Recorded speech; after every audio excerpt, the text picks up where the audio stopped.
Yeah, we're live. Hi, welcome to WyzGyz Entertainment. This is your host, Wyman. Today, we are...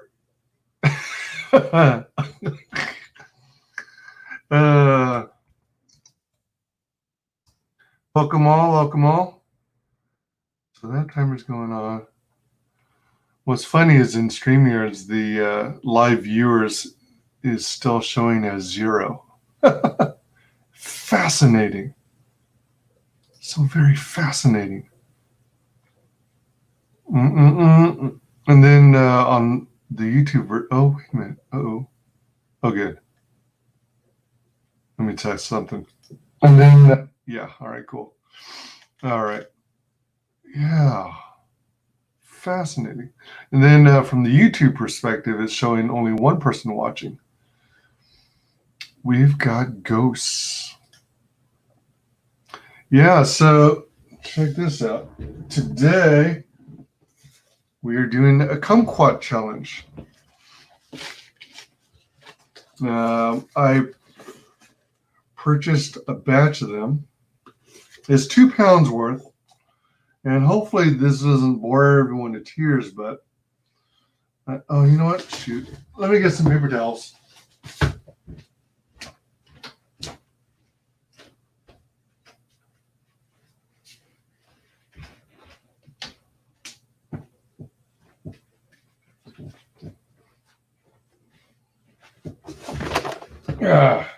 Almost knocked over all my kumquats. Can't have that. Paper towel available. Bottle of water available in case the flavor is disgusting and excuse me, I have to wash down the flavor. You never know, you know. I don't remember ever having had kumquats. Maybe I have had it and simply forgot because it was so long ago. But I honestly don't remember what the heck these things taste like. I've had things called loquats, though, which are similar, except that loquats are like rounder, kind of like the shape of a pumpkin. But the thing about loquats is they're freaking tasty. They're freaking delicious. But what I don't like about them is there's very little meat to them, considering you remove the skin, you peel them by hand, unless you're good with a knife. And then you have the meat that you can access and start eating away at it. But then it's full of all these huge seeds, huge in comparison to the fruit itself, the overall size of the fruit itself. And by the time you're done eating your loquat, it feels like a waste of time, you know? Because of the meat to seed ratio being so much in favor of the seed. So there's something like 6 or 8 seeds per loquat. But I don't know about these kumquats. I am going through these because I found one that had a soft spot that I wanted to kind of try and cut out. And I've also been trying to, you know how you got a fruit like an orange, and let me give you another example. You got the little part where the stem comes out of, and I'd rather not eat that part, so I'm like plucking those out as I see them. Again, I don't remember having had kumquats before, so I don't know if it's going to do a number on my stomach. That's partially why I have some water at the ready. Jeez. I should have been equipped with a knife.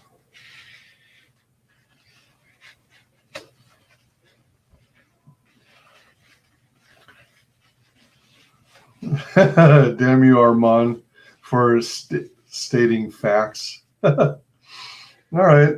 I'll definitely be back when you return Fate Salvation.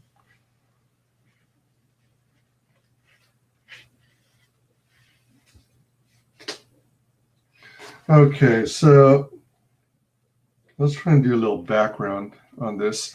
So you might ask, why did I even bother buying 2 pounds of kumquats, a fruit I have never tried before, or don't remember having tried before? All right, so it was either on Ethan Van Sciver's EVS's streams or the Jack Show. I can't even remember now. You'd think I'd remember. But I think it was on one of Ethan's streams. And he had Dan Fraga and Cecil on it. And they got on the subject of kumquats. Oh, they got on that subject because Mike S. Miller. So I told the story in my other stream, my P.O. Box opening stream, that I just finished recording earlier. So Mike S. Miller is I guess a professional comic book artist who'd fallen on hard times. But, you know, he's doing like his own crowdfunded comics. But it looks like from all that I've seen, he hasn't been able to fulfill them for whatever reason. Anyway, he recorded this video for his channel where he went for a walk around his neighborhood and he visited one of his neighbor's homes. His neighbor has a kumquat tree outside their home in the front yard. And the funniest thing about it is, so Mike S. Miller, the stream is more or less about how I guess the pros and cons of releasing comic books digitally versus physical print copy, and how digital versions can be pirated like music was on Napster and the like. But he goes for this walk, and you know it's premeditated because he has on hand a Ziploc bag.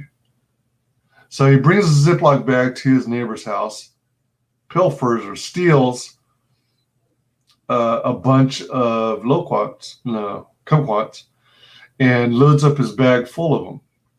And then he darts away faster than he arrived. So, and while doing so, he was also humming the Super Mario Brothers music theme, whatever. So that made it all the funnier. There's a couple videos out there, at least. I think one of them is by Deadwood Dale, and I think there's another one possibly by Camel Moon. But if you haven't seen it, you got to check it out. I definitely, excuse me, I definitely recommend you check it out. I'm going to try and link afterwards while this the stream is processing. I definitely want to share links to that video. It's so freaking funny. Frago, were you interested in actually coming on live for a few? And if so, did you want to eat some of your passion fruits? Let me know. So anywho, so that's where the whole kumquat thing came into being. You know, the idea was brought up, hey, not familiar with kumquats or what they taste like. I wonder if they're any good. So curiosity rose. A bunch of us decided to go all in and buy from Melissa's Kumquats, which was a vendor on Amazon. And a bunch of us, cool. Let me get you a link, Frago.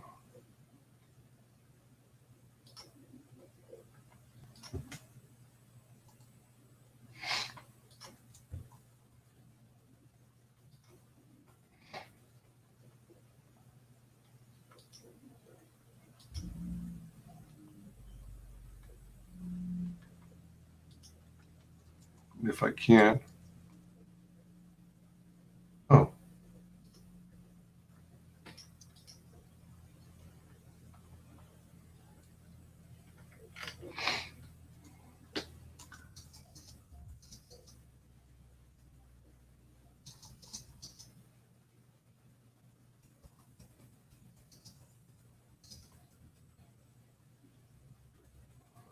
All right, Frago, sent you a link. Yeah, so Frago was one of those who joined the challenge.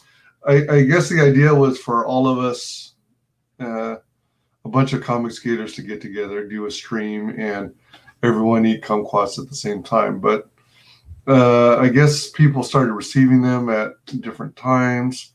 And it sounds like EVS actually got his early. He might have been among the first who got theirs.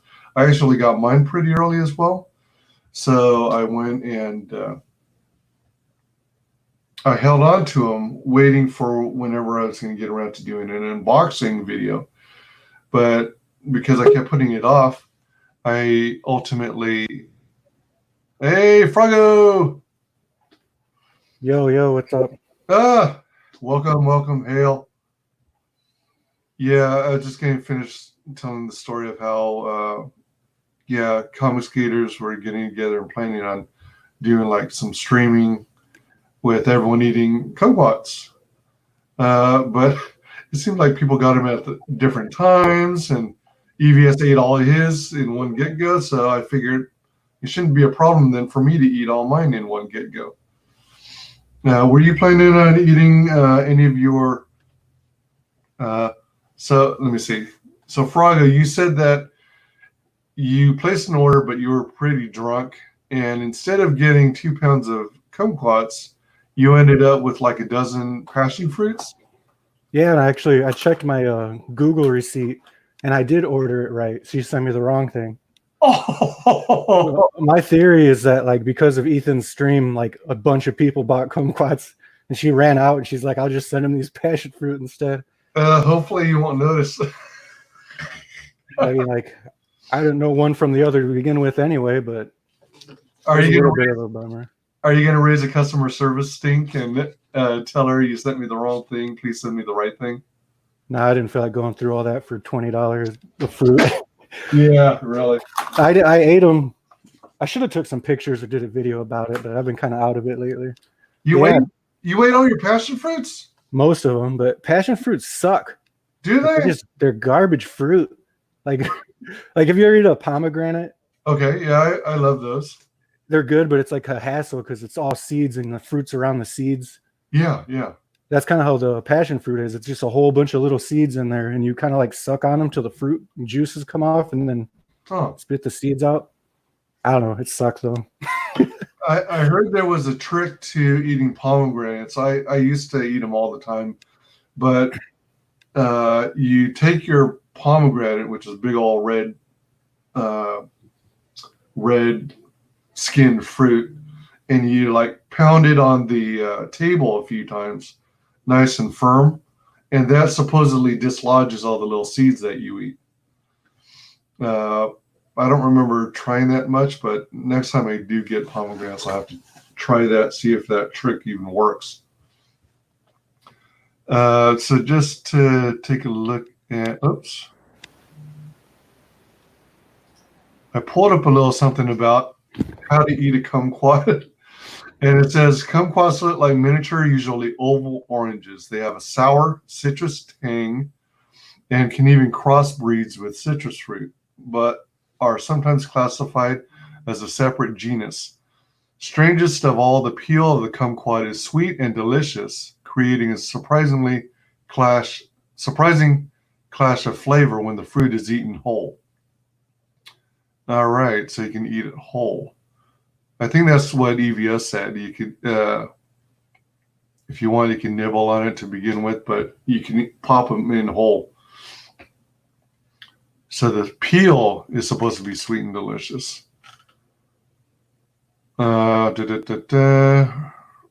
kumquats range from bright orange to yellow orange. Stay away from the greenish, unripe fruits. It looks like all but one is ripe on mine. I have one here that looks just a touch yellowy green. Wash and dry the fruit. No matter where you got it, rub the peel under cool running water. Since the peel is edible, you don't want any traces of pesticides or dirt on the surface. Pat it dry with a paper towel. You know what? I did not even take the time to rinse these off. Yeah, speak for yourself. I want all the pesticides. Rub the kumquat optional. Now you're just getting dirty. Some say rubbing or squeezing the fruit between your fingers helps it release the sweet citrus-like scent of the rind. You're just reading some like smutty book now. Yeah. It's on wikihow.com. What the heck? They're actually seeds? Shit. The seeds are not poisonous, but they have the same bitter taste as orange seeds.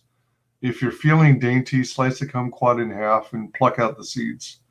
You can easily spit out the seeds out as you eat instead, or even chew them up if you don't mind the flavor. Pull off the nubs of the green stems as well. Yeah, I was pulling off the green stems. Eat the kumquat. Some are less sour than others. Yeah, I have no plans on storing any extras. Make kumquat marmalade, pickle them, add them to meat dishes, infuse vodka with kumquat flavor, stew them. Wow, that's interesting. Well, I think I'll try it with the seeds and see what happens. With the pesticides too. I don't know. Should I go pesticide and all? I would. You wouldn't, or you would? I would. You would? Might enhance the flavor. Yeah, enhance with DDT. You just want to see me die on live stream. That's all. Oh, all part of your master plan. I see how it is. Actually, since I never got my kumquats, I just went to the gas station while you were getting ready. Uh-huh. And I got the next best thing. What? Let's see. I got a variety pack of fruity Bud Lights. Fruity Bud Lights? Oh my gosh. It's the closest thing to a kumquat I could get. Talk about fruity. Do you have any passion fruits left that you can also eat? No, I pretty much ate the ones that looked good, and the rest I just threw away because I got tired of eating them after like 2. It was just like a hassle. I was like burning more calories than I was gaining by eating it or whatever. Yeah, but I mean, don't you think the rest of your family would have liked it? No. Really? My daughter's too picky. Huh. Those are smaller than I thought they'd be. Yeah, it might have been an opportune time to expand your daughter's palate. Palate? No, jinx. Yeah, exactly. I know this Bud Light lemonade's easier to put down than them passion fruits. I feel like the ones Mike was picking were bigger, but I don't know. Maybe just Mike is so small, so when he was holding them, it made them look really big. Oh, yeah.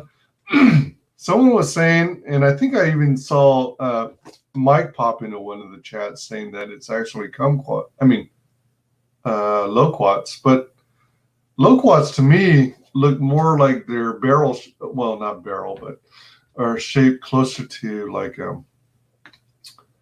like a pumpkin. Like it's wider and shorter. And the ones I thought that I saw in the bag were like little ovals. All right, so let's give it a try. That's interesting. The first shot of flavor makes me think of an orange. And you know, if you bite into the peel of an orange, it's got like a bittery taste.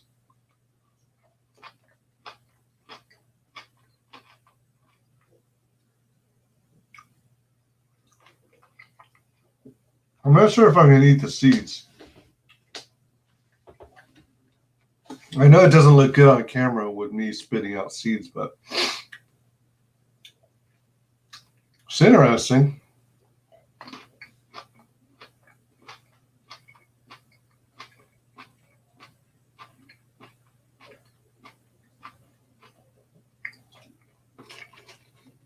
I definitely taste the bitterness, though. I'm not thrilled with the bitterness.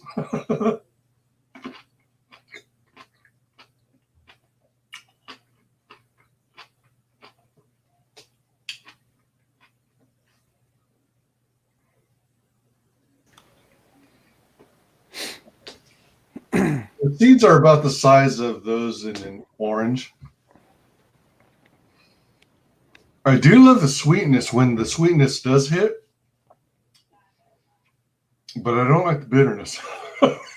Someone told me they're like a lime kind of. Kind of like a lime.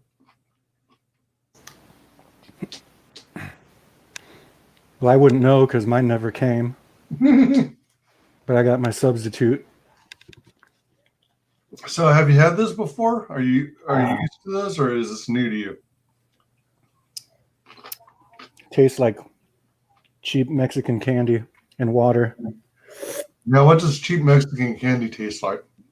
It's kind of like artificial lime, usually with hot, spicy stuff too. You never had one of those suckers? It's like a mango sucker, but it's got a like chili powder on it. I don't know. Mexicans got some weird candy. It's weirdly addicting, though. I used to eat them when I was a kid. It's definitely nothing I would like imagine trying. Let me just take this mango flavored sucker and just cover it with an inch thick of freaking chili powder. I don't think I've tried that. I might have to now that you mention it. Yeah, it's kind of like the beer salts. That's just a Mexican candy. Like I grew up as a kid before there was beer salts. You get them in a little shaker, shake them in your hand, you lick your hand. But now people buy them and put them on their beer.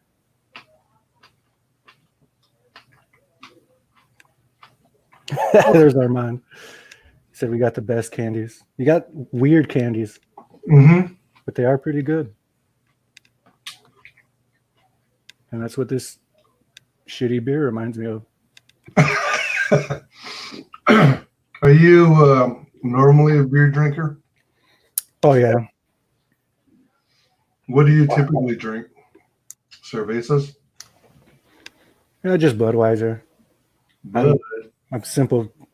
I like whiskey neat. I like Budweiser. I don't like it getting too fancy. But this was the closest thing I could find to a kumquat at the gas station. So I got these. It's got a lemon one, a lime one, and orange ones. Oh, I wonder what it'd be like if I mixed them all together. I'm going to get a cup for science. Yeah, for sure.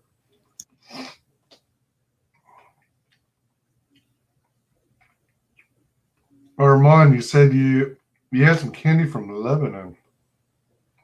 It was rose? Rose. Rosé? What are Lebanon candies like?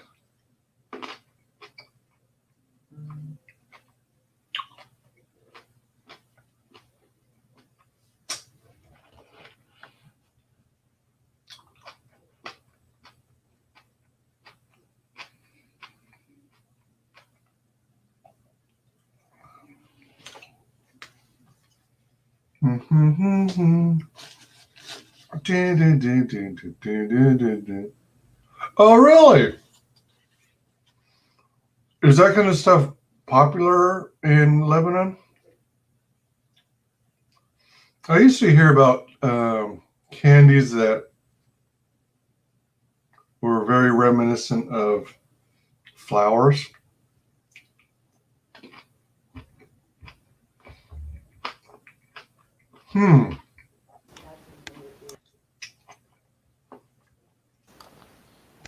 I've had a rose petal wine before.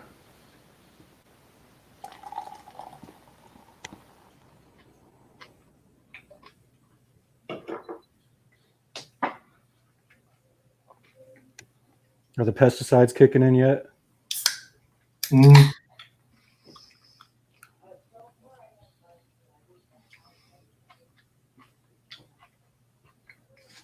How will I know when they're kicking in? Maybe a facial tick, possible twitchy eye movements, Not yet. uncontrollable flatulence like the last stream.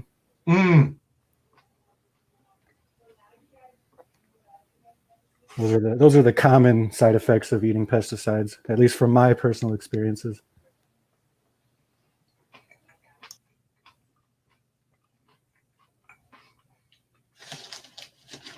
Usually I'm really good about washing and rinsing fruits and vegetables after having purchased them. But strangely enough, due to your peer pressure, I just threw it all by the wayside. So it's quite possible I'll die on this live stream. It'll be worth it. Worthy cause for our WyzGyz Entertainment. So I mixed my 3 beers together to make my Kumquat beer. And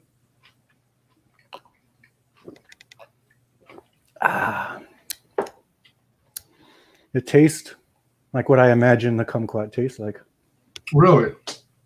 Since I have to imagine them, because Melissa sent me the wrong dang fruit. What's up, Melissa? What's up with that? Melissa, you got to join the stream. That's what we need to do. Email her, send her a stream link.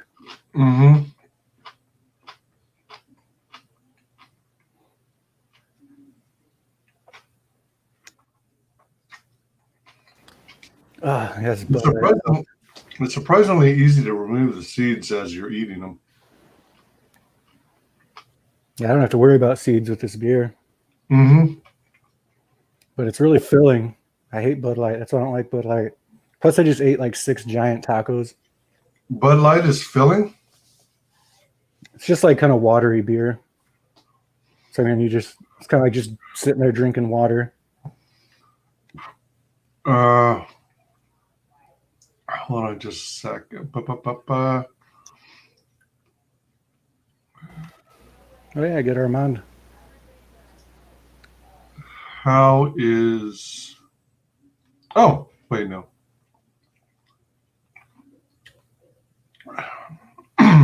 Armand, are you in Twitter as Armand Strange as well?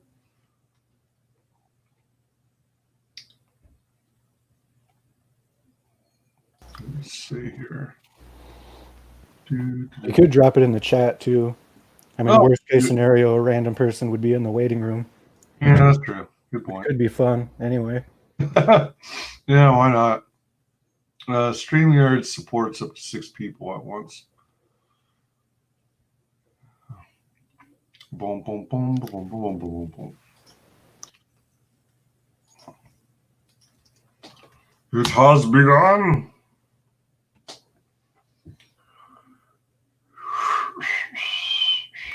All right, there it is. See, I'm already bloated. So diet beers make you bloated or fill you up?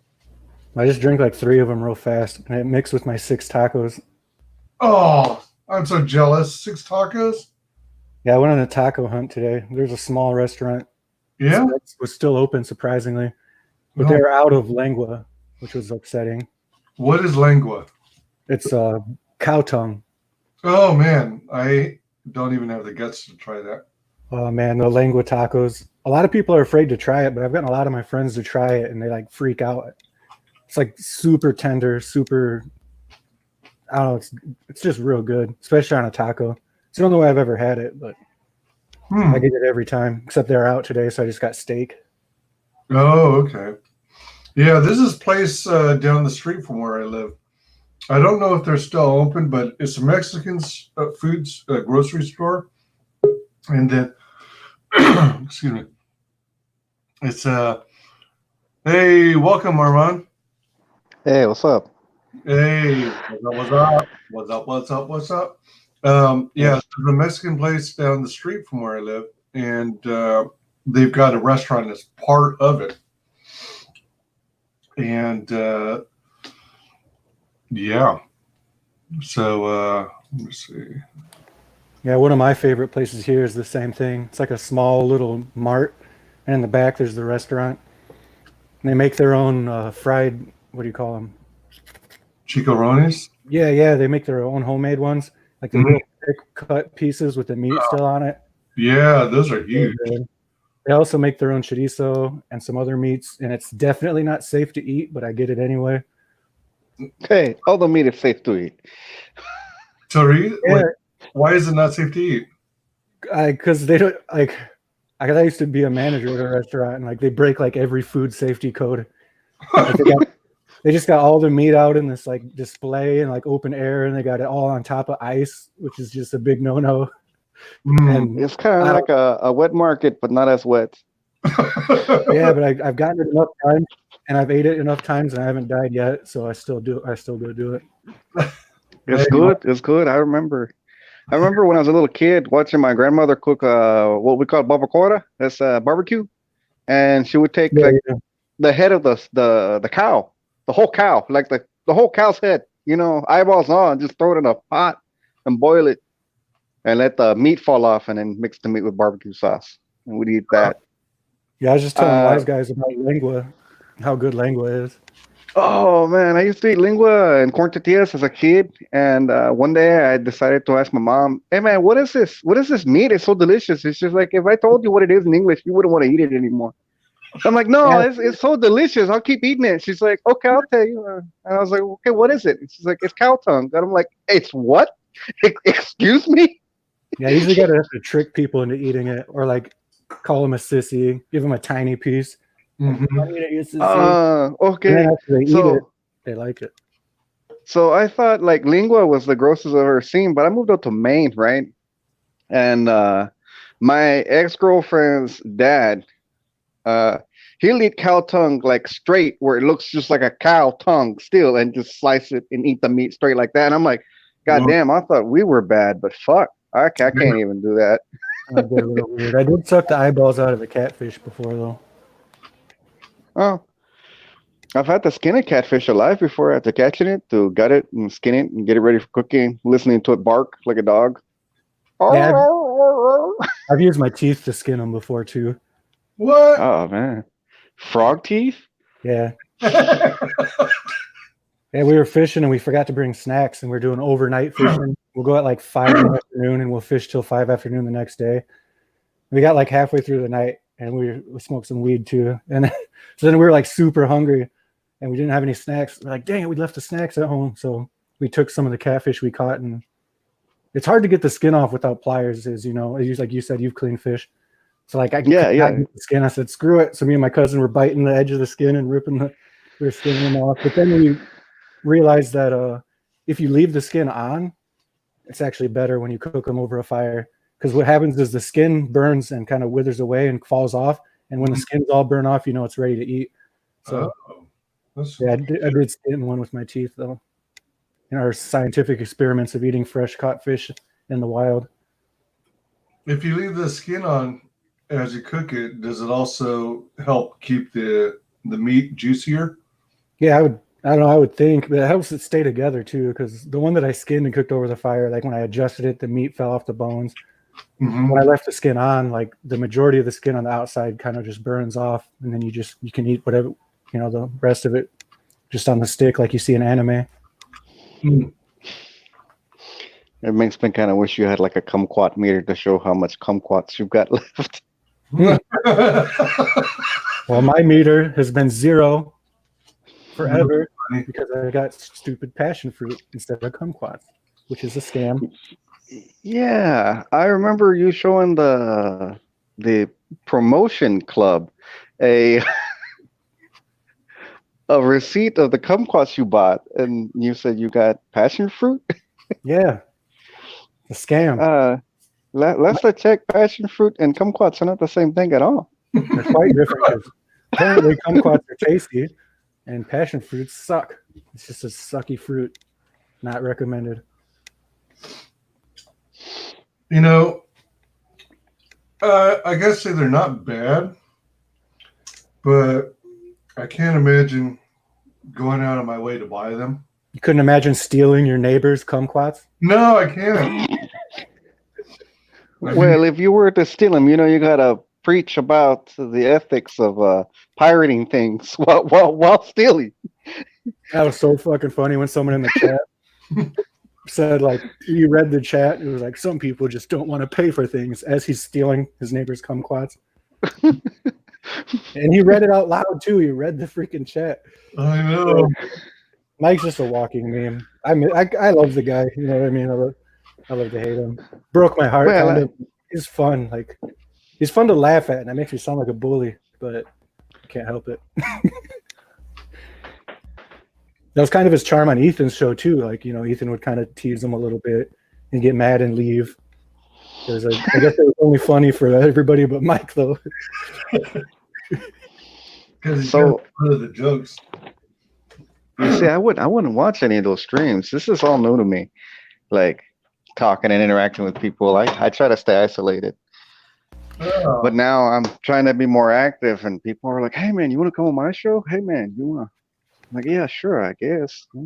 Yeah, I started up my channel, and then immediately after, I broke my butt cheek. Yeah, so, how do you break a butt cheek? There's like no bone there. Well, is it your hip? Well, actually, I got your elbow. Yeah, a herniated disc that's pinching the nerve, and so like it shoots down through my leg, but a lot of the pain is isolated around my hip. So that's why I massage that spot with a tennis ball. So I'm rubbing my butt cheek with the tennis ball. So yeah, I've been all doped up for like the last few weeks. I don't know if any of you guys were watching Dan Frega's stream the other day when I got on. Nah, he was too big for me. Yeah, I got on there only for a second at the end of the stream, and I was so fucking high. I don't even remember what I said, and I'm too embarrassed to go back and like watch it because my doctor gave me like 4 pills for the pain, and I was in so much pain. I took like all 4 of them, and then I was watching his stream, and he's like, "Oh, anybody can come in." So I was like, "Cool, I'll go." So I sat there waiting. Like I was like 45 minutes. I was just sitting in the back room watching. By the time he finally let me on those pills that hit me, I was probably like, "Oh, dead Frega." Not even making any sense. Not even coherent. And I don't even want to go back and watch because I feel like it's better if I don't know. I go look and I'm like, "Oh God, I sound like an idiot." Oh my gosh. Like I was perfectly fine, I swear, up until the moment when he said, "Oh, look here, Joe Froggo, thanks for waiting." And I was just like, duh. I might have been fine, but yeah, that was kind of a funny story. Now I got to get 3 needles put in my spine, probably Monday. That's going to suck. Yeah. That's why I've been kind of out of it, a little less active. I've been kind of rolling around on my bed, crying. Does that mean you're going to have to take time off from work for like a week or 2 to recuperate? Yeah, I forgot to ask the doctor that, but I got some paperwork filed so I can use my vacation time. I missed all last week, but I got it paid off because I had the time saved up. Yeah. And then right now they've been giving us extra sick time for working. So I've been working like 60 plus hours a week. That's how I've been able to keep back in all this shit. Man, shit. And that's also why my butt cheek's broken. Good gracious. But yeah, I work in the morning. So. Man. Chewing and listening to you guys and laughing is not a good combination to start choking. I'm drinking a shitty beer. It's my kumquat beer. Never mind. I don't know if you heard me, Armand, but this is the closest. I didn't get. Well, I didn't get my kumquats, so I went to the gas station Yeah, and I was trying to find about the 3 closest thing. cans. No, I Yeah, I actually was got watching. a 12-pack. Oh, 12 pack. Oh, so you got more than 3 cans. All I saw was the 3 cans. You mixed them all together and it says the closest to a kumquat you can find. Yeah. I just held up the 3 flavors. Well, I'm doing the same thing. I ain't got no kumquats here. So I mixed me some vodka with some lemonade. Vodka and lemonade. You know what I Yeah. had that was strangely good? Whiskey and lemonade.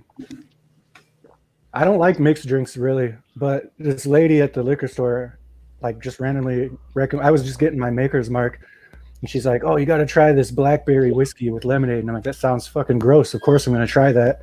And, Sounds disgusting. I can't wait to try it. it was pretty good actually. Like, it didn't really taste like whiskey or lemonade because it was blackberry whiskey mixed with lemonade, so it was almost just like a juicy cocktail drink. The best I've ever had was some blueberry moonshine that was being distilled by my neighbor. Oh, Yeah, some good shit. Dangerous stuff because alcohol that tastes like alcohol. You kind of, you can pace yourself because hey man, this don't taste the best. Well, this blueberry moonshine, you couldn't taste the alcohol in it. So I'm over here chugging like mason jars full of it at this person's wedding and not even realize how much I put away. And next thing you know, I'm trying to stand and walk, and it's just the legs not working, made out of rubber. Yeah, that's what happened to my cousin. I don't know if you ever had apple, basically Everclear made into like apple pie drink. Yeah, I know what you're describing. I've had some moonshine like that was like apple. Yeah, that's basically what it was. Is you mix? I don't know. My buddy made it. He had it had like cinnamon, some apple stuff, and then Everclear, and you could not taste the alcohol. It tasted like apple cider, like fresh squeezed. And my cousin was drinking it, and he's just pounding it. And I was like, dude, you got to slow down. Like, I know it tastes good. And, people are. He's like, oh, it's just girly drink. I can drink as many of these as I want. Dude, that guy fell so many times that night, and he fell asleep in the grass outside of the garage. Like, I tried warning you, man. You didn't listen to me. It makes me think of the way I've been with the pot brownies. Hey man, I don't feel nothing from this. Let me eat another one. Half a pack later, man, maybe I shouldn't have ate all those. Oh man, I'm hitting now. That's how WyzGyz is going to be with all these pesticides. It's going to hit him any minute now. yeah, He's gonna hit him. He's gonna turn from a wise guy to Agent Orange. yeah, I know. Agent Kumquat. He's going to turn into Liam Gray. Agent Kumquat. Yeah, if you eat too many in a row, then at least in my opinion, the bitterness becomes extra strong. Yeah, kind of like when you're eating hot sauce. Just if you keep eating more and more of it, like, kind of burns your mouth more as you eat more. Well, don't you get to a point where you can't like taste the hot sauce no more? It's just your mouth so numb, you just keep. Yeah, Exactly. I had that with the hot ones. I don't know if you've ever seen that YouTube channel. Yeah. My coworker brought one of the new Last Dab. It's made with that pepper. Is it Pepper X, the new one they created? Oh my gosh, they created a new one. I don't remember that. Yeah, it's actually like 1,000 times hotter than the Carolina Reaper or something crazy. It's like, why? Why would you do that? Oh man, Yeah, I know the Reaper. The Reaper is freaking hot. I got some jerky that was made with Reaper pepper, and my wife was like, "What is this Carolina Reaper? I've never heard of it." I was like, "Baby, it's some hot shit. It's hot shit. I assure you, it's very hot shit." She's like, "Okay, we say it's hot. We got some, and normally I tear through beef jerky. It's no problem. I eat the whole bag. This Carolina Reaper stuff, I eat one. I'm done. No more. Sweating buckets. Yeah." Yeah. We let everyone in the family try it. Her nephew came over and he's like, "Oh, is it really hot?" Like, "Yeah, here, let's try one." He's like, "I can eat more than one." No, try that one first. Let's see if you can make it. Yeah, because it takes a few for it to kick in. It's kind of like you eat it, like, this ain't so bad. And then, like, after a few, you're like, all right, this is starting to get bad. And then once you start breathing out of your mouth with your mouth open, you're like, okay, I shouldn't have did that. That's what that Last Dab sauce was like, and I just kept eating it. Yeah, that's a fun show. I haven't watched any episodes in a while, but yeah, he gets good guests, and it's real funny watching the different people's reactions. Yeah. watching celebrities writhe in pain. Especially like sometimes we'll get like some giant football player, you know, a big tough guy, 350-pound linebacker, and he's like screaming like a girl halfway through, stuff like that. They even had Gordon Ramsay. Yeah. I think he finished it, if I remember. Yeah, I like my hot stuff, but my dad's like crazy. Like he eats the habaneros like apples. Oh, really? Dang. Because we always grew them in his garden. And we'd be eating. He'd take like a bite of his chicken, then he'd take a bite out of the habanero. And so one day I was he gave me a few to take home, and I was driving, right? So my dumb ass looks over at the habanero while I'm driving. I'm like, and I take a bite out of it. So here I am driving down the road, like I barely drive a straight line. My vision's blurry. I was sweating profusely. And I'm just like screaming, like, oh, why? And I like hurried up, ran to the gas station and grabbed a thing of ice, and I was just sucking on ice cubes. Not recommended. Plus, sometimes those like homegrown ones are hotter than normal. Yeah. I'll never do that again. What are your tips on subduing the heat when you eat something too hot? Really, nothing helps. But milk kind of makes you feel like it's working, even though I feel like it doesn't. Milk and bread. Constant flow of cold milk in your mouth. I don't know if you've seen what's his name, Odie, on Liam's stream. He like drank a big ass glass of olive oil or something. Olive oil?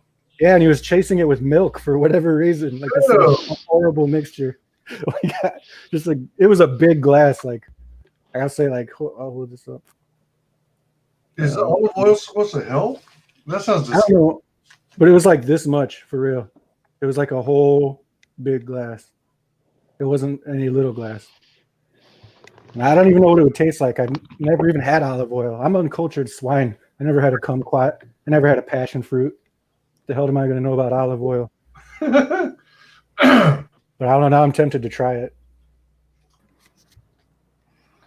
But he changed his picture to something more seductive.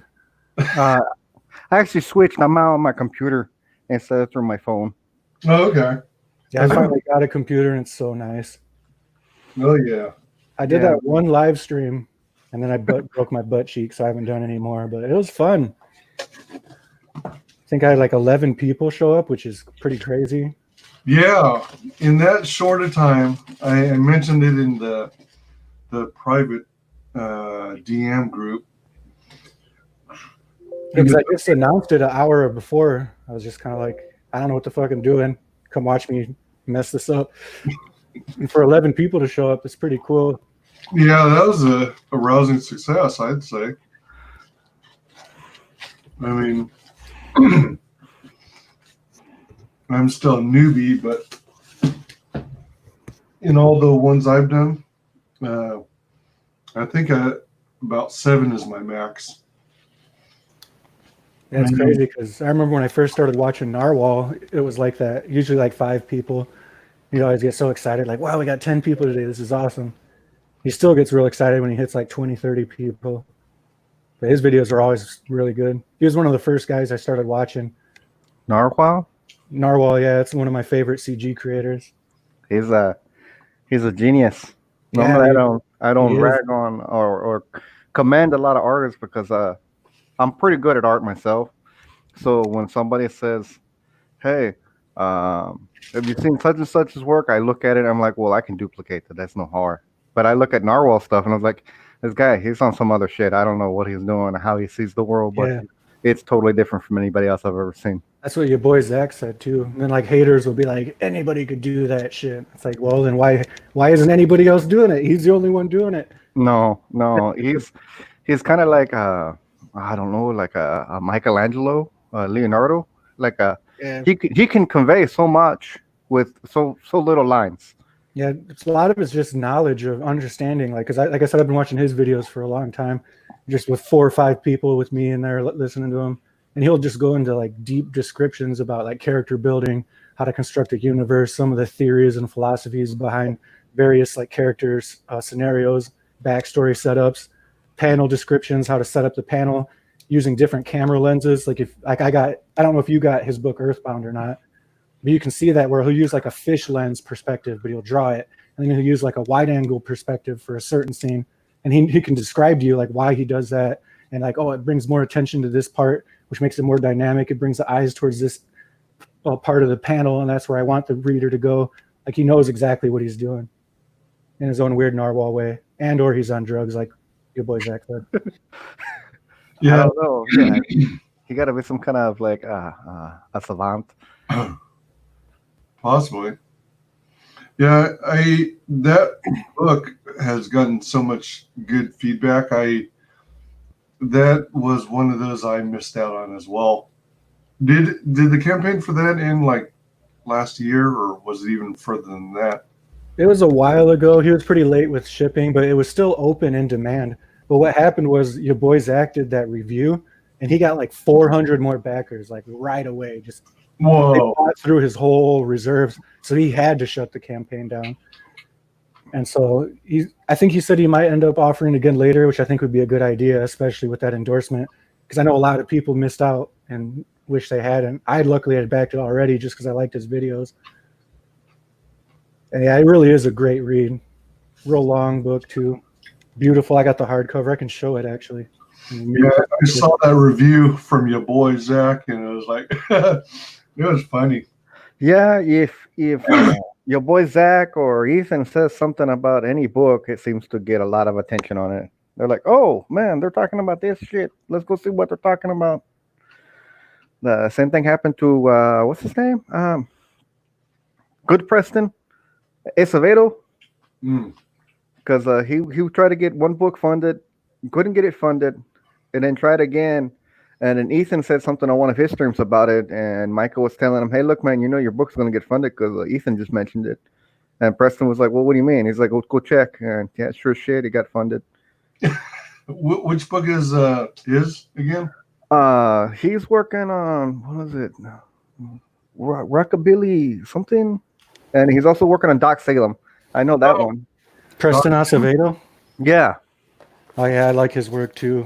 I think I missed out on Rockabilly Road Trip. That's the other one, Rockabilly Road Trip. I couldn't remember that one. And the other one's Doc Salem. I might have backed. I lose track. I've got like 75 backings now.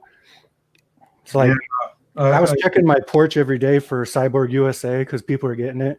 For like a week or two straight, I was like, man, why hasn't my copy come yet? So I went and looked, and I never even backed it because I'm an idiot. Oh, yeah. It's still in demand, so I backed it, and I got it like 4 days later. Really? I still haven't read it yet. I got like 4 of them to read that I've gotten in the last week, but I've been in so much pain and kind of doped up. Yeah. Did you back Inglewood? No, neither one of you guys. Inglewood? I don't think so. Is it still open? I'm pretty sure I backed it. Oh, it's closed now? It's closed, yeah. Well, I hope I backed it. I'll have to go back and check. Sometimes I got to go through, and I got to go through like 16 pages.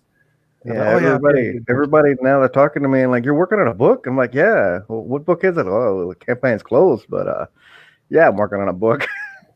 But I always direct them towards Peregrine because that's your backlog? It's some of them.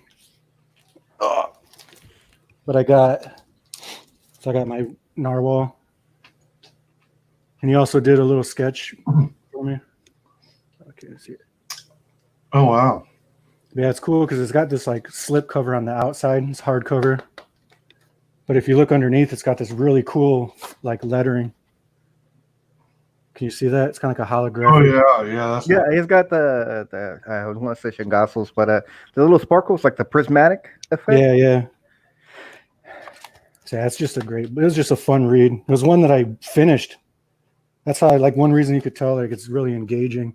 Yeah. But like I kind of finished it and I kind of looked up and I was like, whoa, like what the hell just happened? Like I didn't stop 1 second. I didn't look away, not even for a second. An out of body experience. Yeah, and it's a lot of pages too. I can't remember the exact page count, but I didn't even stop to sip on my beer. My beer was all warm when I was done. That's what I like about these bigger books.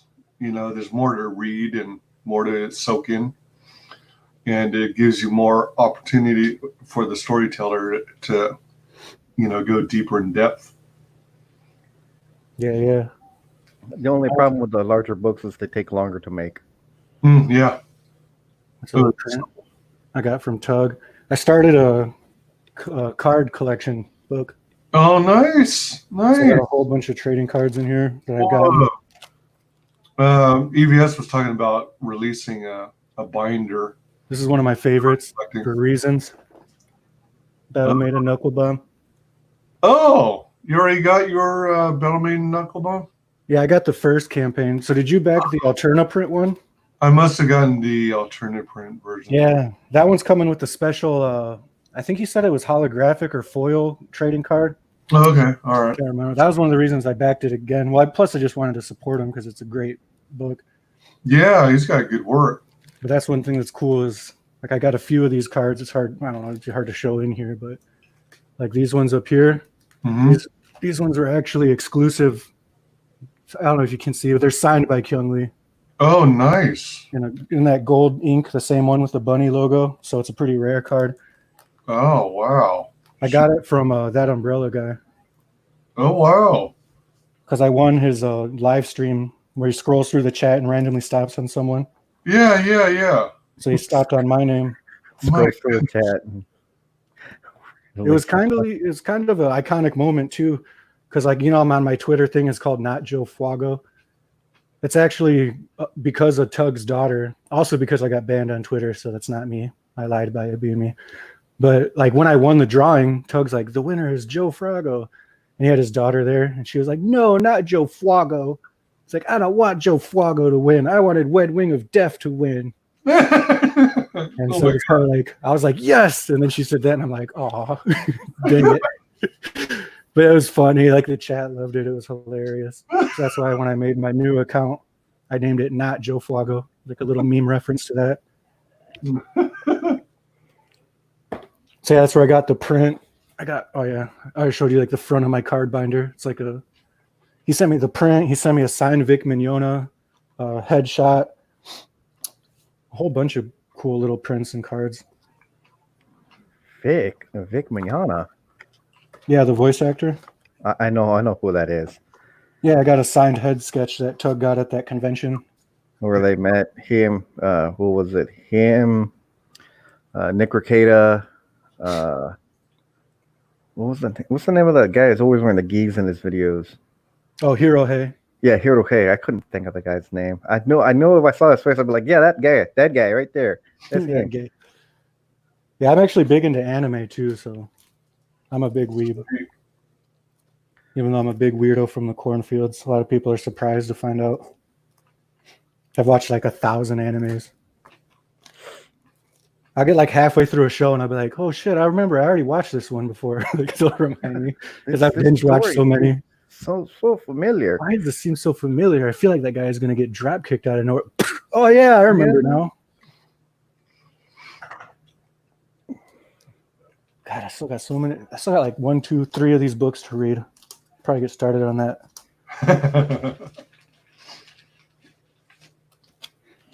Also, this, I don't know if you guys seen this on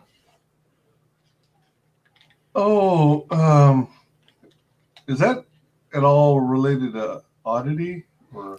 No, actually, this one is I don't know if you know Mike Murphy's wife, Chibi Selena. Chris Evans, who's my rival at Kino Subway. You're right. Yeah, he commissioned her to draw that and send it to me. I still got to get it framed. I just put it in this. That's so cool. Yeah, it's done with ink, some watercolors, it looks like, and some like shiny holographic paint. And it says I'm always doing that sexy dancing, so she did the frog on a stripper pole. Is that why you're always trying to eat Keno Subway? Yeah, the reason that started was because of the Tug drawing. Because I was like, I'm gonna win it. He's like, no, I'm gonna win it, and I ended up winning it. And then he won like Adam AF's giveaway and got a T-shirt. And then I won. God, what's the other one I won? I won like 3 different giveaways, but we kept going back and forth. For some reason, it kept being like me and him that were winning them. So it ended up being like a rivalry. He's like, dang it, Froggo. And so we did that little stream with Carla where it was like the rival stream, like Froggo versus Chris Evans. That was fun. That was like my first stream. It was the first time getting on camera. Like I didn't expect you on camera today. That's why I'm in my pajamas. I look like a scumbag. Hey, man, I'm in my PJs. I'm in my favorite superhero PJs. Oh, there you go. That I can't. I'm not supposed to be able to relate to this character because he's white and I'm Mexican. But he's an alien that lives in a middle of nowhere, Kansas, and I can't relate to that because I'm only an alien living in the middle of nowhere, Kansas.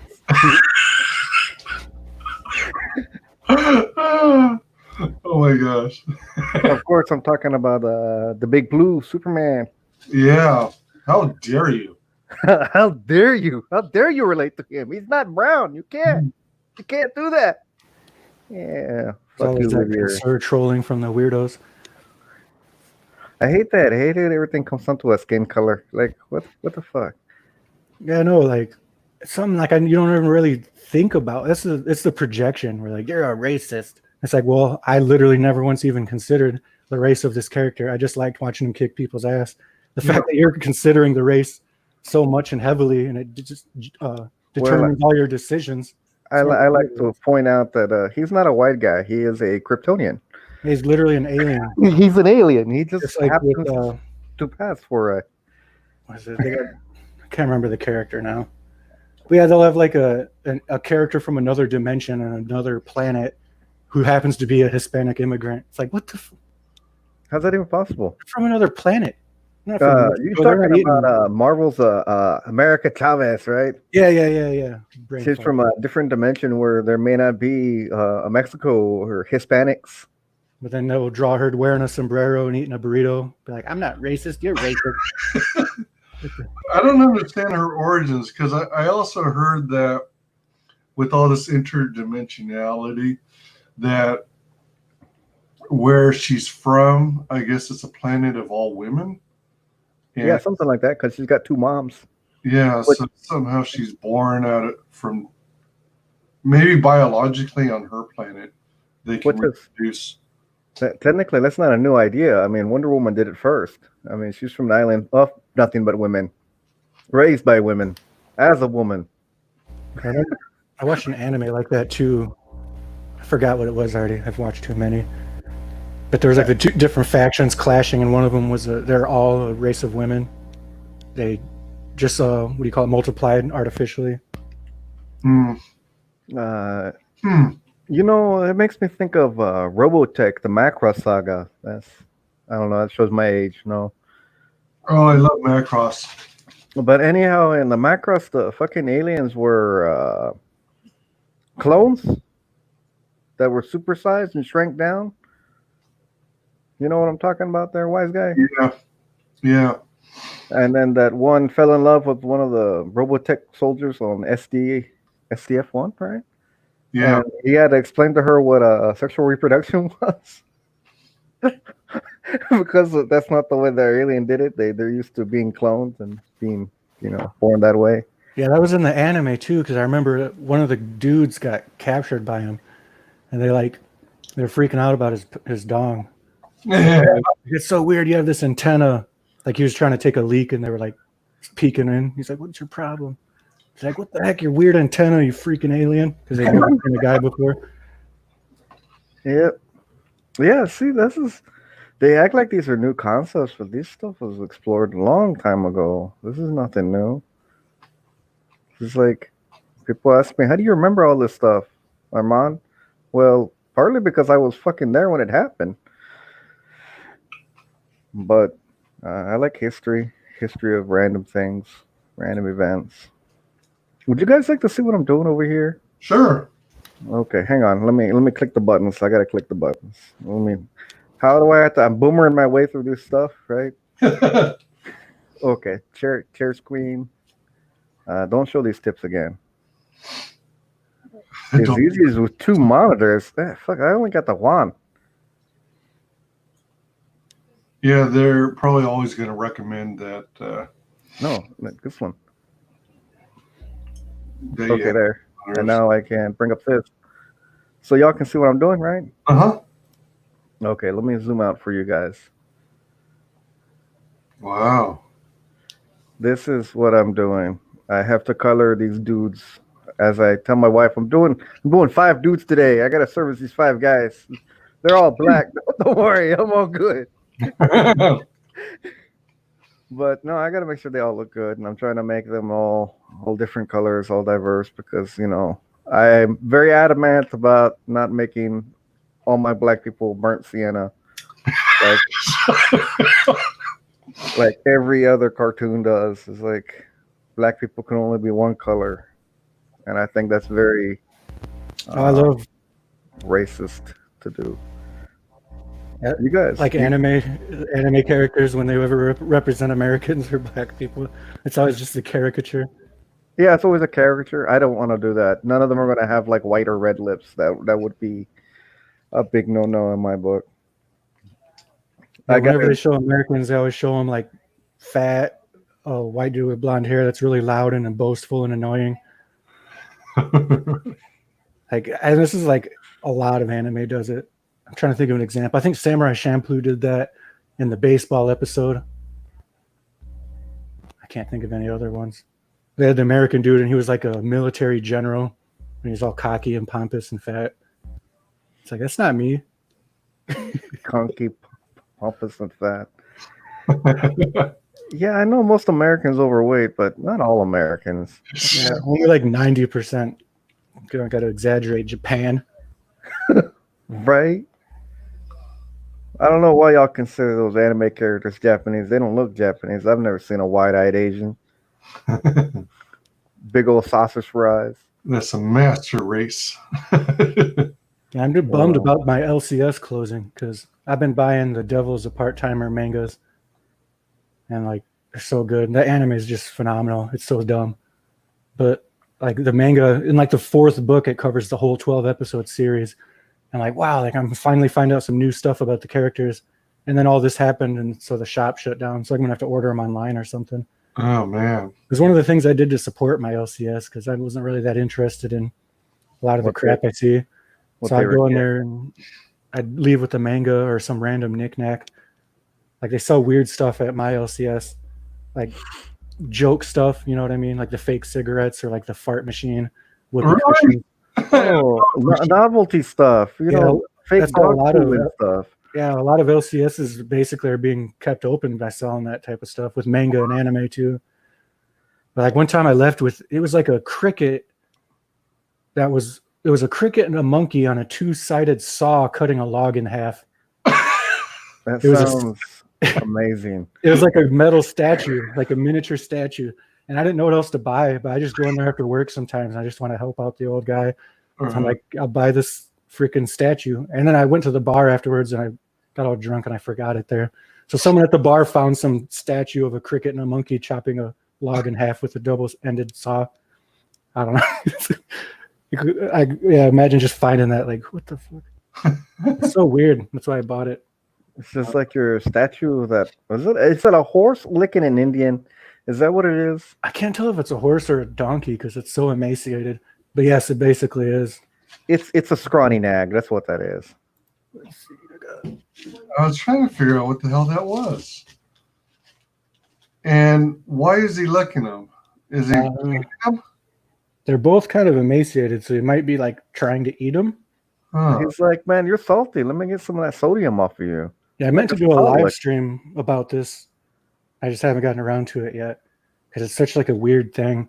And I want to do a live stream called like, "Is this art?" If I could cover some of the things like with narwhals where people are like, "Oh, that's garbage. That's not art." Someone look at this thing. I got it from my friend's girlfriend because she was trying to throw it away because she found it. She's like, "It's hideous." It's like, "It's art." And she's like, "That's not art." I'm like, "I'll take it." Do you want my professional opinion on whether that's art or not? It's a beautiful piece of artwork. Look at that face. Look at it. It's art. Art is a subjective thing. If somebody can duct tape a banana to a wall and sell it as art, then just about anything is art. But I remember when I was studying in school, they took us to museums to study what art was, and there was like an art installation that was nothing but a bunch of porcelain toilets, and that was art. I kind of feel like basically anything that's made by man or by nature that invokes an emotion, to me, that's artwork. That's And art. Yeah. this makes me feel all kinds of emotions. So beautiful. Like what I'm doing right now is art. I'm painting, right? Digitally painting. That is Photoshop, right? Yeah, this I'm using Photoshop. This is Adobe Photoshop. Which one are you? You are 6, right? CS6, I think that's what it's called. I don't know. I gotta look. Yeah, I think it's CS6 or something like that. I don't know. You draw with a stylus or a mouse? It's a stylus. I got a little tablet in my hand. I know y'all can't see that, but I do have it in my lap. And I'm looking at a big TV screen. I don't know, maybe about 48, 52 inches long. I don't know. Nice. That was a good way to do it. So when I zoom in on something, to me, his face is like maybe about a foot and a half big, so I can see all the little details and all the brush strokes. And Oh, that's an awesome way to do it. I also like to try to play around with the lighting because without um, the line work itself, here I'll just show you. I'll just turn off these dudes so you can see what I'm working with originally. Oh, so these are all layers. Oh, holy cow!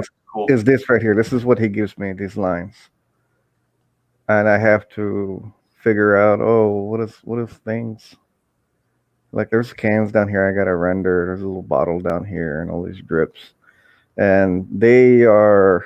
This is page 1 of issue 0. So they are investigating, and they've heard rumors of this superhero that is bulletproof, and they're gonna open the door. It's gonna be raining. I'm gonna put rain here, but I haven't done it yet. And they're going to open the door and see this right here. I'll open up for you guys. This right here, and you can see this guy's already beat up some thugs, and this is the hero of Inglewood here, the Saint. Huh. Who did the pencils or the line work?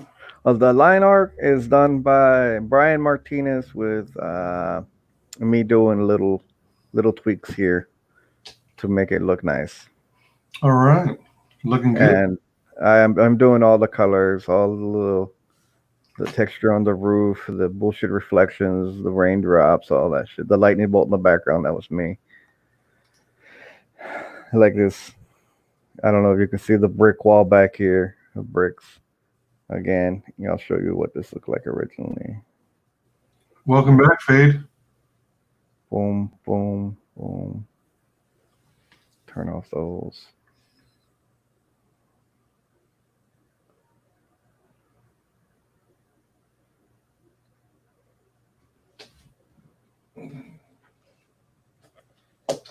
Oh, what am I doing? I can just turn it all off like that. Boom. That's almost everything off.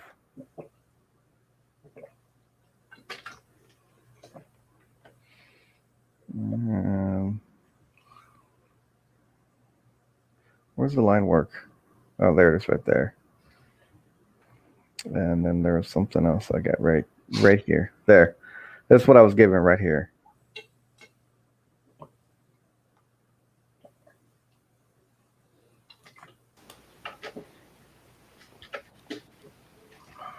Okay, I'm back. I had to bleed the lizard. Oh, drain the main vein. I got you. So normally when I'm working is what I try to figure out is like, what do I want the background to look like, which is this right here. Loving the lightning. And then I wanted to add more of the background, and then I started adding the rain effect and adding a reflection of the sky to the ground. And then this is like, I made a paintbrush to paint these things in real quick, these little splashes. Sweet. So I didn't have to like draw each one individually. That would have taken too long. Wow. That's clever. And, I bullshit at the background here. This is basically taking the layers I have already, like this layer right here I'm pointing at, layer 39, is actually this rain you see in the background. Looks like a little fur or whatever. And I flipped it because, of course, this is his backside and this is his front side. And the clouds you see back here are actually, I think, stolen from like right here. I just cut them and pasted them in there. Nobody will know. And then I put the goons in there, and I put more rain over them, and I made this look darker and make the lighting look brighter. Just by turning it on and off, it does that automatically. Photoshop does. Huh. And then I added him in, and this is me putting like the lightning glow and like the lightning behind the jacket, because the jacket would be wet and semi-transparent, right? Because it's just cotton. Okay. I also made a bunch of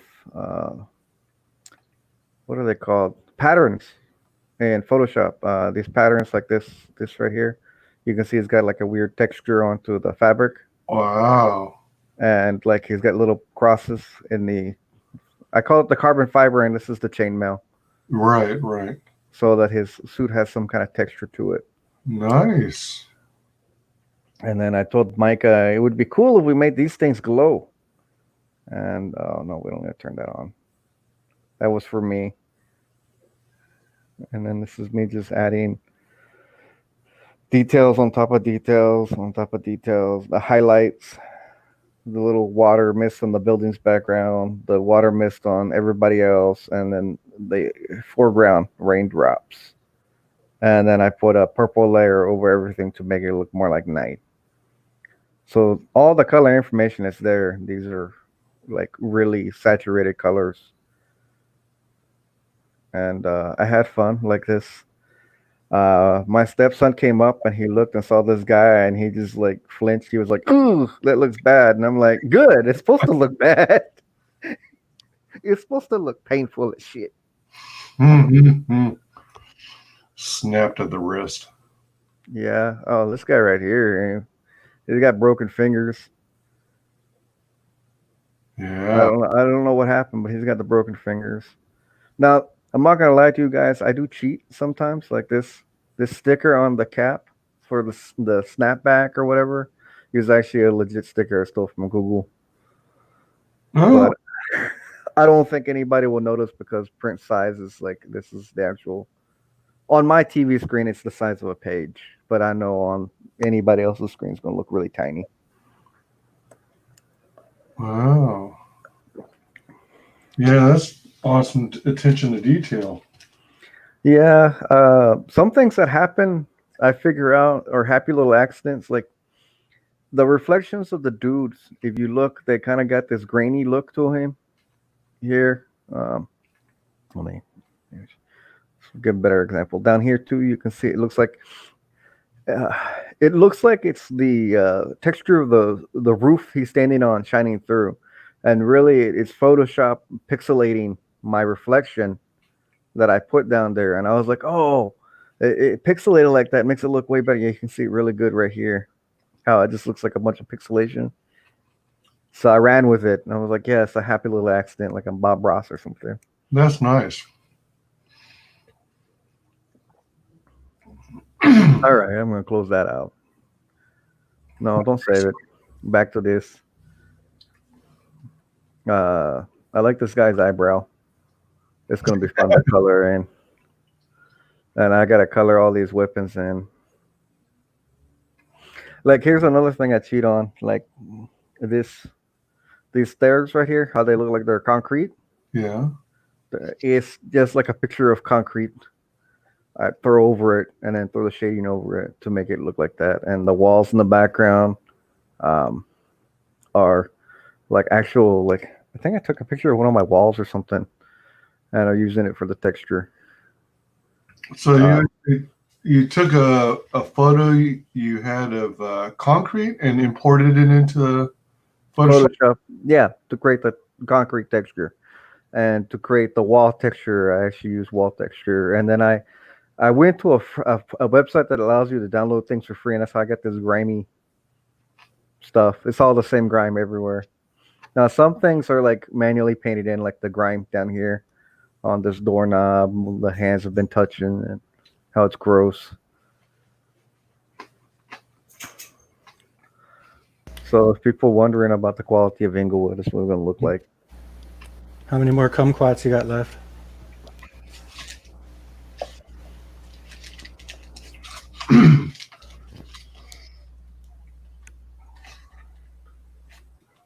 $14.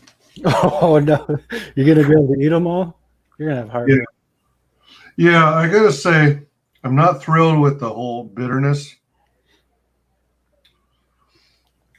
And some kumquats taste better than others. So you're trying to tell me not all kumquats are created equal? Yeah, Bet they're better than passion fruit. yeah. It's I guess I'm racist towards some kumquats. I'm an ist. Ist. You're a kumquat purist. Hey, can I show this anime clip real quick? As long as we don't get a copyright strike. Okay, I'm gonna stop sharing. Probably won't. It's just gonna be like a few seconds. Let's see what your take is on this. Some screen. Keep it small, so it's like in the corner, so you probably won't get copyright struck. The robots can't detect it. The pixels look wrong. Yeah, I don't know how to make it smaller. Audio. Maybe. Whoops. No, that's not what I wanted. If all else fails, we're reacting. We're reacting to this. Yeah, fair use. So this is one of the you guys are talking about older anime. I'm kind of younger, a little bit younger than a lot of the CG guys. So this is what I'm watching. And actually, my favorite thing about it is the crazy sound effects. It's like it's an all right show so far, but hopefully the audio comes through. But when the guy uses his powers, there's this really cool, almost like a speaker cracking. So I hope it comes through. So this is like a classic save the girls thing. Like a damsel in distress.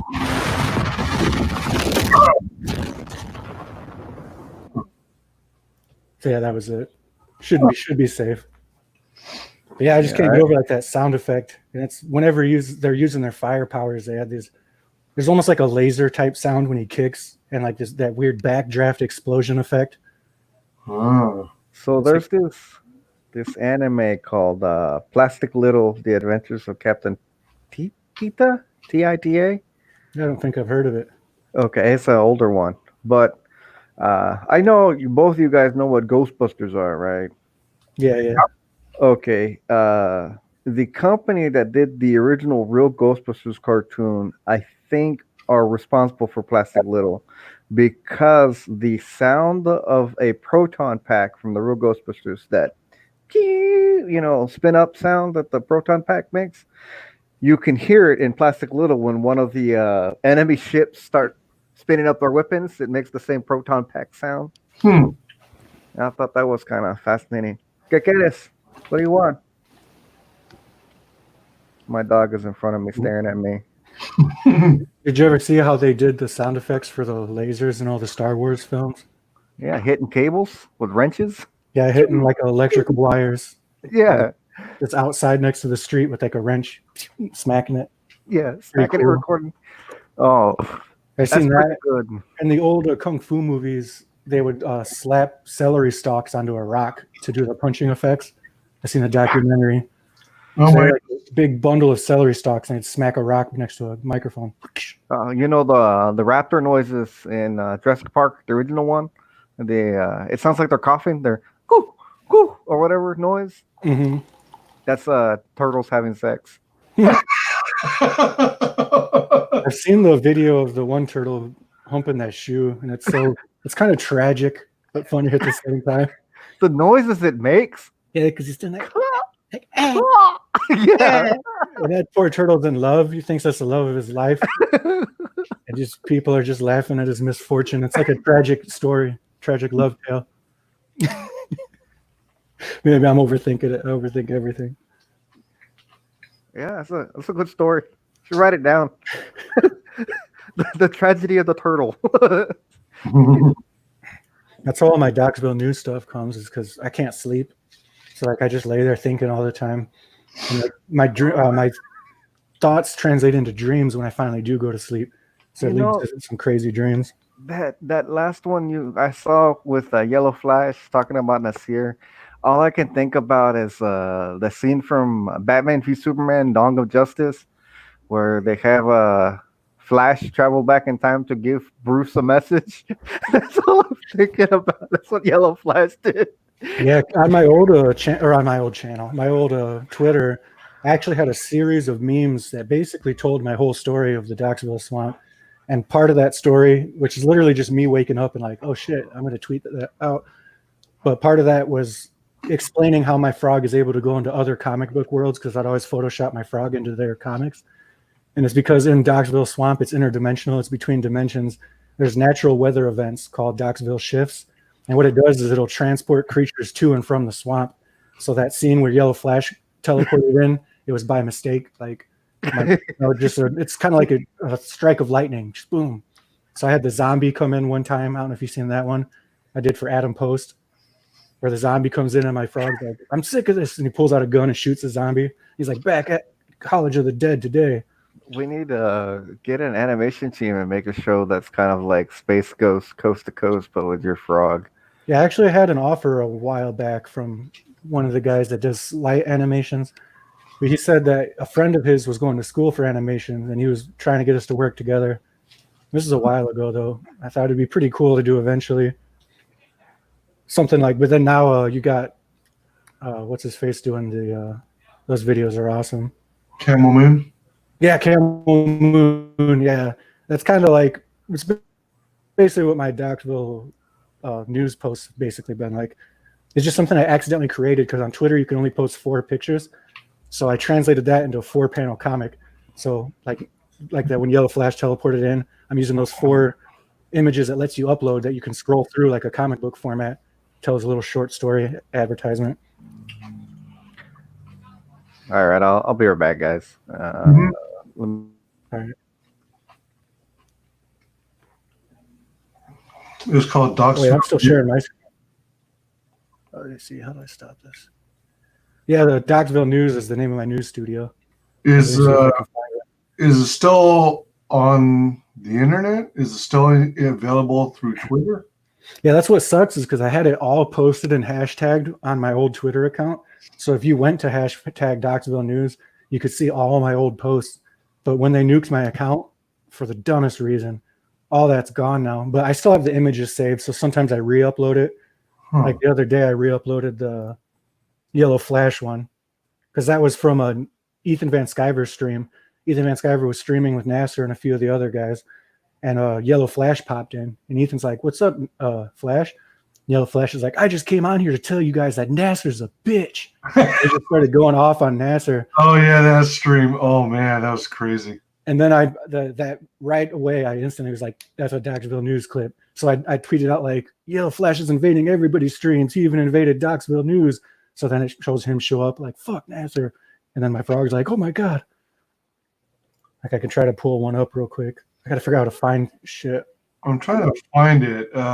So in the search field for Twitter, I'm doing hashtag DOXVILLENEWS.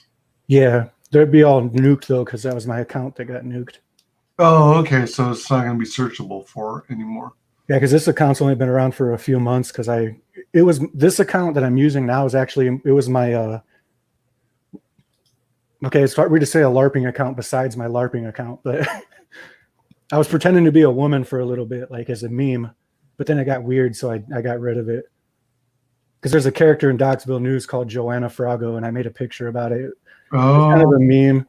And then I made the account just goofing off, but then I started getting some messages and shit because people thought I was actually a lady, so I got rid of it. But luckily I had this blank account sitting around, so when my account got nuked, I just went over to this one. And I made I should bring that up too. I made a 4-panel meme of my frog coming out of the grave, like lightning strikes the ground, and then my frog crawls out like a zombie, and then it's back to life. I gotta find it. I'll find it,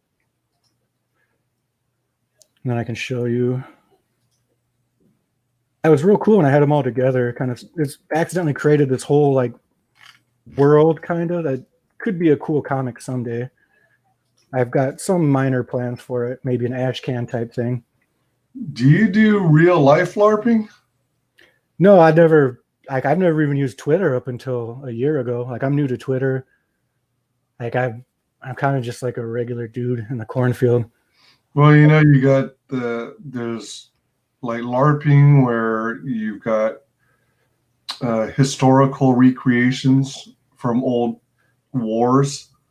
Yeah, Wars. what's his name? Drunk Ed, I think. And then you've got some. I think there's even some that are based on like either Lord of the Rings or World of Warcraft. Possibly Star Wars even. But so Froggo, you're not Lilypad isn't one of your alt egos, is it?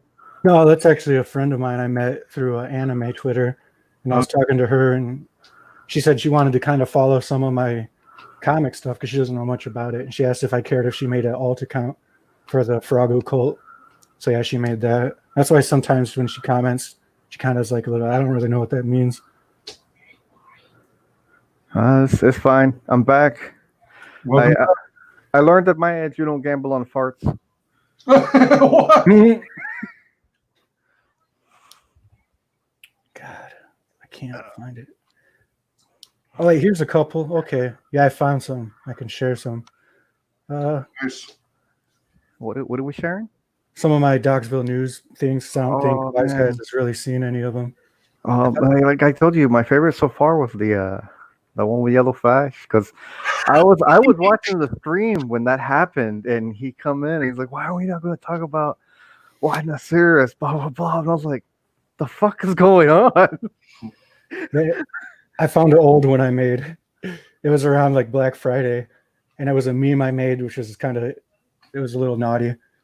It's my frog doing a report. It says, "Breaking news: Black Friday is now considered racist. It shall now be called Person of Color Friday." POC Friday. Yeah. Yeah, we can't call it. It's African American Friday. Jesus. Okay, I'm trying to find a good spot to stick at. It's going to go there. Eventually. Oh man, that makes me think of the whole orc thing. I actually found the original post that created the Dogsville News on accident because I was talking shit to Shannon McCormick, the voice actor, because he was talking about beating my ass or something. So I like on a whim created this. Oh, how do I share my screen? Let me see. Share screen. Come on, boomer your way through it. I was able to do it, and you know how old I am. 100. Okay, what did we say I was? 147, right? Okay, I'm sharing it. Let me know when you. Is it sharing for you guys? Hold on. I'll take Shannon McCormick sucks. Oh yeah, so this is the original one I made, and this is one of my first photo edits on my phone too. Everything I do is on my phone. So like Shannon McCormick was talking shit, so I was like, I had this random idea to do this, and so I just did it. Plus I was drunk. I'm always drunk. So as you can see here, I added the Shannon McCormick sucks. It says, "I'll take Shannon McCormick sucks for 600, Alex." And then it goes, this is the 4-panel thing I was talking about. And it goes here and it shows the question. 80% of beta male with essentially low testosterone. And then it goes to, you see Joe Froggo. It says, "Who is Shannon McCormick?" And then you go over and he's just like, "Yes." Yeah. So that was. You are correct. That was like the first one. And I did a bunch of random ones too. Like Lieutenant Carroll was one of my first followers on Twitter and like made a fan art for me for my Dogsville News. So I did like "You're voted #1 fan of Dogsville News." And then we got Kyle, the sound guy. He's the one in the corner that'll pop up with questions sometimes, and my frog kind of abuses him. And so Kyle goes, "Is there a prize?" And my frog's like, "Uh-oh." I said, "Shut up, Kyle. It's not in the budget." And then he goes, "The prize is Kyle's paycheck." So yeah, I did like a bunch of random ones like that. This one was making fun of Edwin Boyette. Methlin? Yeah. It says, "We have breaking news. Reports have come in. We know what caused Edwin Boyette to lose his mind." They are putting white drugs in the fudge. We have obtained photographic evidence. And then it zooms into the white drugs on the fudge. I like how the drugs are not. And then he goes and made. shows that picture of him. The effects of white drug fudge is devastating. And my frog's like, whoa, because we pulled up the picture of meth in there. Edwin Boyett, a voice. Edwin Boyett. I can't do it. My voice is already deep and weird. I can't do another deep, weird voice. So yeah, and some of them were advertisements for comic books, like this one with Eric Weathers. Because he was on stream talking about how he was ordered a pizza because he was real hungry. So I had like, we had Eric Weathers as a guest today. I said, look at this guy. Right? Do you not see the sadness in his eyes? Now look closer. And he zooms in on his face and he looks all sad because he always looks sad. So he's sad because you haven't backed Flying Fortress. His sadness weighs on your shoulders. And then Eric Weathers says, I just want some pizza. I will not stand for it. Back Flying Fortress today. Yeah, I did a whole bunch of them. A lot of them are lost, but some of them are still up. Because when I made my new account, I started reposting some of them. Got this one here with Narwhal.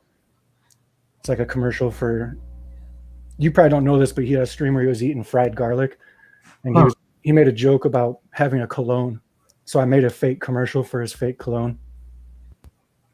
Just like Earthbound by Plaster Hair is still available. And I took a bunch of pictures I made of him that I had already made beforehand. And I made like a fake commercial for cologne. So it says, new scent by lifestyle and fitness guru Narwhal, making it look like my frogs are watching the commercial. Right, right. It's like, strong looking man, indeed. And the next picture's, the world-renowned exorcist brings you the best scent of the year. Because I made this picture of him as the exorcist. So brave and handsome. And then I made this advertisement for his cologne. Garlic, be weird, smell wonderful. And it says Garlic by Narwhal. It's I can't wait to smell as wonderful as Narwhal. Narwhal is the best. And I had the Indiegogo link, of course. Yeah, there's a whole bunch of them. Yeah, now they look familiar. Yeah, I've seen a couple of them at least. It must have been a ways before your account got nuked. Yeah, yeah. And most of them are just spur of the moment things. Like I haven't been making them lately. I just get like a random whim. Like I always say it on Twitter, like I'm whimsical. I find some new thing and I just do it, whatever's entertaining me at the time. And then I move on to something else. Mm-hmm. That's one of those things I've been doing. For sure. Fun new way to advertise because I see different people advertising using different methods. Fan arts, like what do you call them? Tweet chains, different things like that. I was like, what could I do that's different? And that's why I kind of came up with all this stuff. You know, I make pretty good sales doing it. I think I made like $750 for Narwhal, I think. Wow. For his foreign agent, or maybe it was less. Maybe it was something 150. But either way, if it's $50 or $150, it's cool when you get those referral points. Most of the time I just share other people's links, but then I'll do those specified links like those Doxville News things. And usually it gets a backer or two. That's the cool thing about promoting. Like just whatever I do, if I get one backer to come to a campaign, it's like, you know, feels pretty good. I did that for Black Flag today when I was tweeting that out. I think I got one or two. I haven't checked it. So have we got any confirmation on whether the shirt stays on or not? Not yet, but it's not looking good because I think I only got 26 votes on my poll. And when I did it, I accidentally did it for one day. I meant to do it for a week so I could keep spamming it. So it'll probably fail, but it's just a random goofy post. A lot of shit I do is just being goofy, trying to distract from a lot of the negativity that goes on. So I like to post these stupid polls, Doxville News. I don't know if you've seen my poll about, I started doing John Malin versus the world. So I had a poll that was like, what would you rather take a ride on? A Lamborghini, a motorcycle, a paraglider, or John Malin? And then everyone voted for John Malin, so he won, you know, and then I tweeted it back out. Like, the people have spoken. We're all taking John Malin for a ride. We're all taking John Malin for a ride. Yeah, like, you know, just silly, stupid ways to have fun. Like, especially when I see like a lot of the, you know, I hate to bring up negativity, but you've seen that spiral in Comicsgate where things are going good, and then some crazy shit happens. And all of a sudden, it's just like a snowball effect of just bitter negativity. And like, man, I'm here for fun and being a weirdo, so I'll just throw in the middle of that some stupid poll, and it'll give 30, 40 people a little chance to just kind of giggle at my own stupidity. Yeah, that's okay. I've seen Vickyverse and Pocket Jacks are at their shenanigans again. Yeah, Vicky finally got doxxed or whatever. Like, she got doxxed a while back, and really? This was back when Tug was doing the Case of the Littlest Umbrella thing. Yeah, that was in the height of the whole I Stand with Vic nonsense last year, and he kept making videos on it, how people were trying to get his wife's information, his daughter's information, and any information they could on them. Yeah, and Vicky was in the middle of all that because Vicky, she's finally stopped lying, but for months and months and months, she was pretending like she was this concerned comic skater. And I come from Weebor, so I know Renfamous is bullshit. And right away, from day one, I was like, you're a fucking Renfamous clone. Like, you're either her, you're Chrissy, or you're one of her goons. No, I'm comic skate to the bone, blah, blah, blah. But now, finally, if you monitor some of her shit, she blocked me finally after like 8 months. But she'll tweet out Renfamous stuff. She's talking to Renfamous in chats. Like, she kind of stopped that lie that she's not friends with Renfamous. Oh, she was in the middle of all that, sharing multiple people's doxes, because that's what Renfamous does. She gets someone's dox, and then she'll put their name in the, like, say my name is Joe Smith. No. She'll take her Twitter username and wrote like Renfamous friends of Joe Smith, and then she'll tweet at me like, "Hey Joe Froggo, what's up?" And then I'll be like, "What the fuck? Like, how do you got my name?" And she's like, "You just doxed yourself. You just doxed yourself." And then they'll go further with it. It's the same thing they did with Tug. They put Tug's name, her, Chrissy, all their little goons. They all put his name and address in their Twitter profiles. And then after it came out, they're all like, "Oh my God, you just doxed yourself by even reacting to it." Just petty bullshit. Petty thing. Well, I was talking to Micah a few days ago, and I was actually looking over the paperwork that Preston put in for the copyright, right? Yeah. And I was like, I'm not an expert on this stuff because I don't normally do these things, but I think this idiot just doxed himself because I looked up the address he'd registered for the printing press, and I was like, this looks like somebody's house. I mean, I'm not gonna lie, it's a nice looking house, but yeah, he's a trust fund kid. He's not even shy about it. I'll commend him on that. Oh, yeah, I don't know if you knew that about him. Yeah, I did. I saw him talk about that before. I like to keep my head down and my ear to the ground, see what people talk about. I laugh at it all. Like, this is all nonsense. See, Preston's more of a harmless troll. He's more annoying. Like, you got dangerous ones like Renfamous and Chrissy. What's his name? Gotham Knights. That guy is Jesus. That guy's got some serious problems. Like, he threatened to come to my house and he's going to drown me in a puddle of my own blood. Like, seriously deranged people, but they all follow Renfamous. Preston's more of just like a marketable idiot. I kind of like the Prestons out there. I like George. I like George Alexopoulos. I hate that he blocked me finally. Me too. I would consider him I was thinking of him as a friend, like, I mean, just because we disagree on some things doesn't mean I'm going to like hate on you. I just think sometimes your ideas are kind of, not fully thought through, I guess would be the best way to put it. Yeah, and I kind of liked his posts and his weird videos. They got so weird. I made a Doxville News episode about him. Did you see? Yep, I saw that one about his weird conspiracy theories. Yeah, did you see it, WyzGyz? No. Can you show it? Yeah, I'll share screen. Let me see. It's kind of funny. Because I was legitimately upset when he blocked me. I'm like, no, like, why you block me, George? You're a weirdo, and I kind of like you being a weirdo. Because we got so many violent, angry trolls. Sometimes the weirdo ones are amusing. So right. Share screen. Like a welcome change. Let's see. Make noises while you're clicking. Let's see, Ethan. Okay. So this is after he blocked me. Give it a second to pop up. I don't know how quick it pops up on your guys' end. It came up pretty fast on my end. Like, it's already up. So I took this old video of George that he has on his YouTube, What's his last name again? Alexopoulos. Alexopoulos. Huh. He goes Yeah, on he's G Prime on Twitter. You've probably seen his campaign. Mary Sue. Hello. Mary Sue. Yeah. Yeah, so I did this. Like, I was like, breaking news. We got an interview with George to ask him why he blocked us on Twitter. So my frog goes, why did you block us, George? And George goes, because it's quite obvious that you're Illuminati. And I go, why? That's just absurd. He says, then explain to me why the cap to my toothpaste is missing. Toothpaste caps don't just disappear on their own. And then my frog goes, you think I stole your toothpaste cap? He goes, if not you, then your cult. I have you all figured out. Now I have to go check the spike pits in my yard for trespassers. Goodbye. And then he hangs up, and my frog is just like, wow.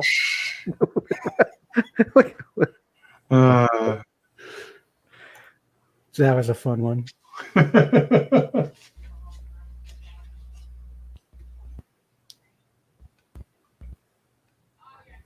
You're gonna have heartburn so bad from all those kumquats.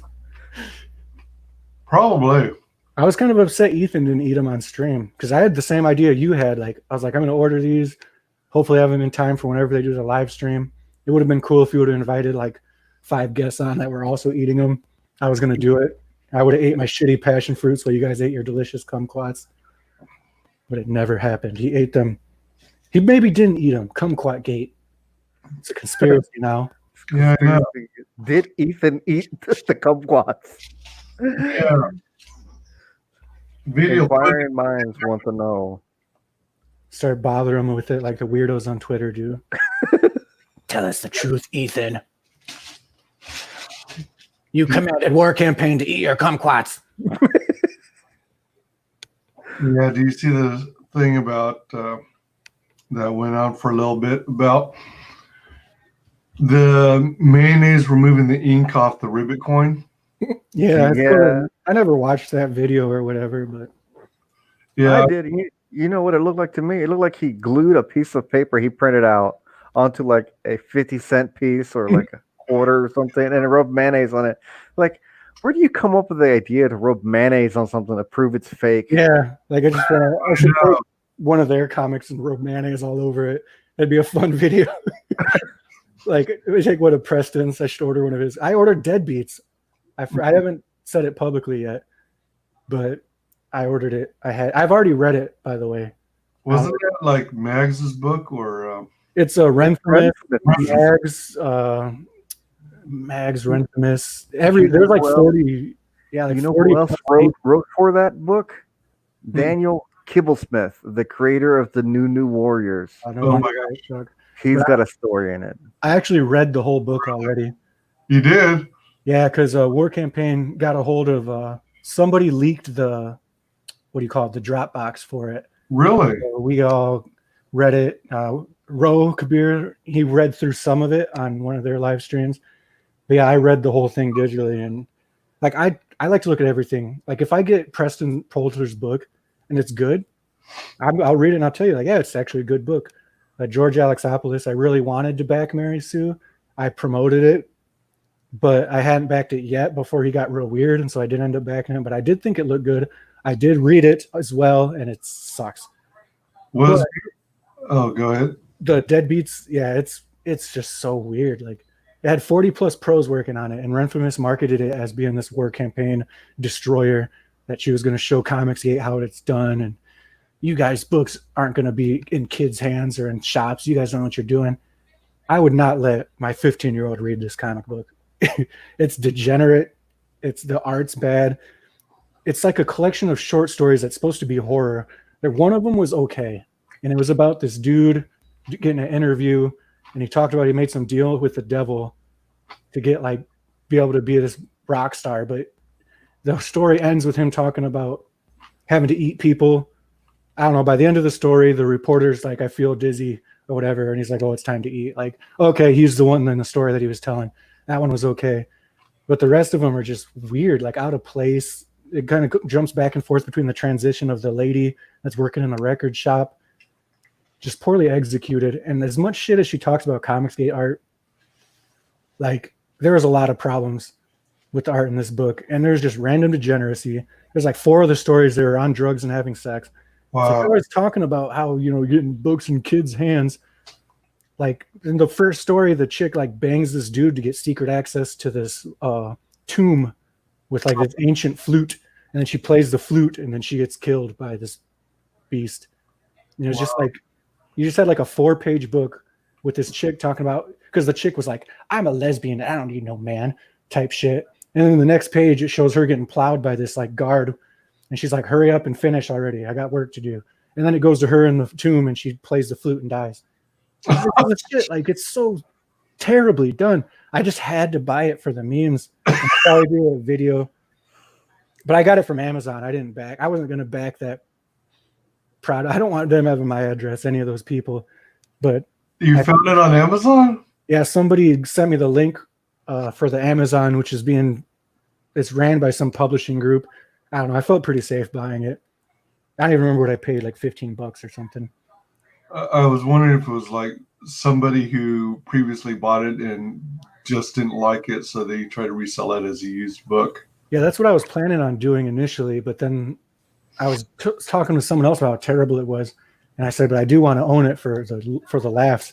And like, oh, well, it's available here. And I'm like, oh, shit, like, it's a legit, like, it's like Amazon, like, Red Wing Publishing Company. I don't know what the hell it was. Oh, really? Yeah, but I got it for, like, I don't know how much it was. But I paid more for the Kumquats I didn't even fucking get. So. Paid more for the Kumquats. Oh, man. Oh, wow. So, what a disappointment. All those creators getting together and not delivering such an inferior product. That's sad. Yeah, and that's the thing is she's talking about how like, oh, we're blowing you guys out of the water. I mean, you had 40 plus people, industry pros. You advertised that there was 40 plus people that worked on this book. You made $30,000. Like each you gonna after fulfillment, printing, and publishing and shipment, you can each buy a packet of ramen noodles. Congratulations. Okay, how much did they make off of it? 33,000, right? Roughly. Yeah, roughly 30 to 35. I'm 34 is sticking in my head. I think it might have been 30. Okay, we'll just say 33,000. How many people do we have working on that book? 40 plus is on the page, the campaign. Okay, let's just say 40. Okay.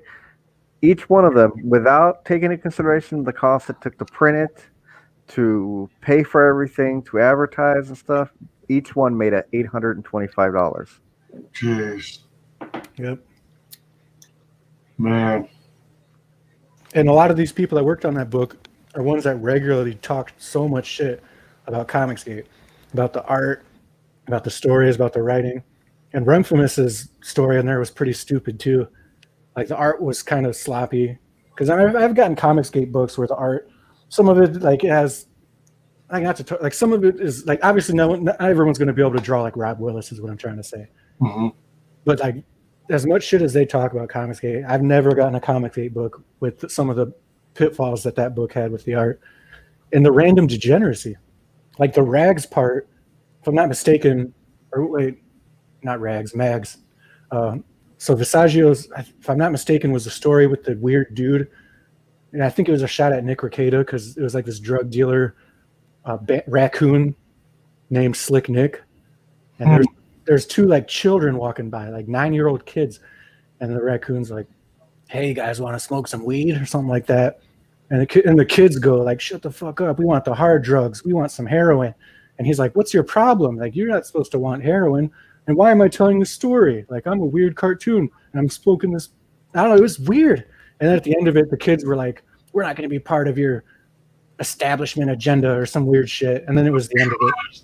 Like, what the fuck? This is a wide paraphrase because it was physically painful. It was aggravating to read. I mean, I say that like I've had to stop and put my phone down. Like I said, when I read Narwhal's book, I didn't put it down till the end of it. And I'm like, what just happened? I was putting down the phone after every page of Deadbeats. I was kind of like, are you fucking kidding me? Okay, what's next? It can't get worse. Oh my fucking god! I'm fucking kidding me. So Deadbeats is the kind of book where you ask yourself, it can't get much worse, but then it tells you to hold its beer. And I felt like the best story was in the beginning. That was that one with that dude where at the end of it, it was kind of a little bit of like a twist where it's like, oh, the guy that eats people is him and the interview is about to get eaten. And that's the end of it. So that part's kind of like, it's an okay little horror anthology type story. And then after that, it just gets weird. There's this rednecks, of course, that killed this black dude, and then he comes back from the dead to get revenge because my racist agenda.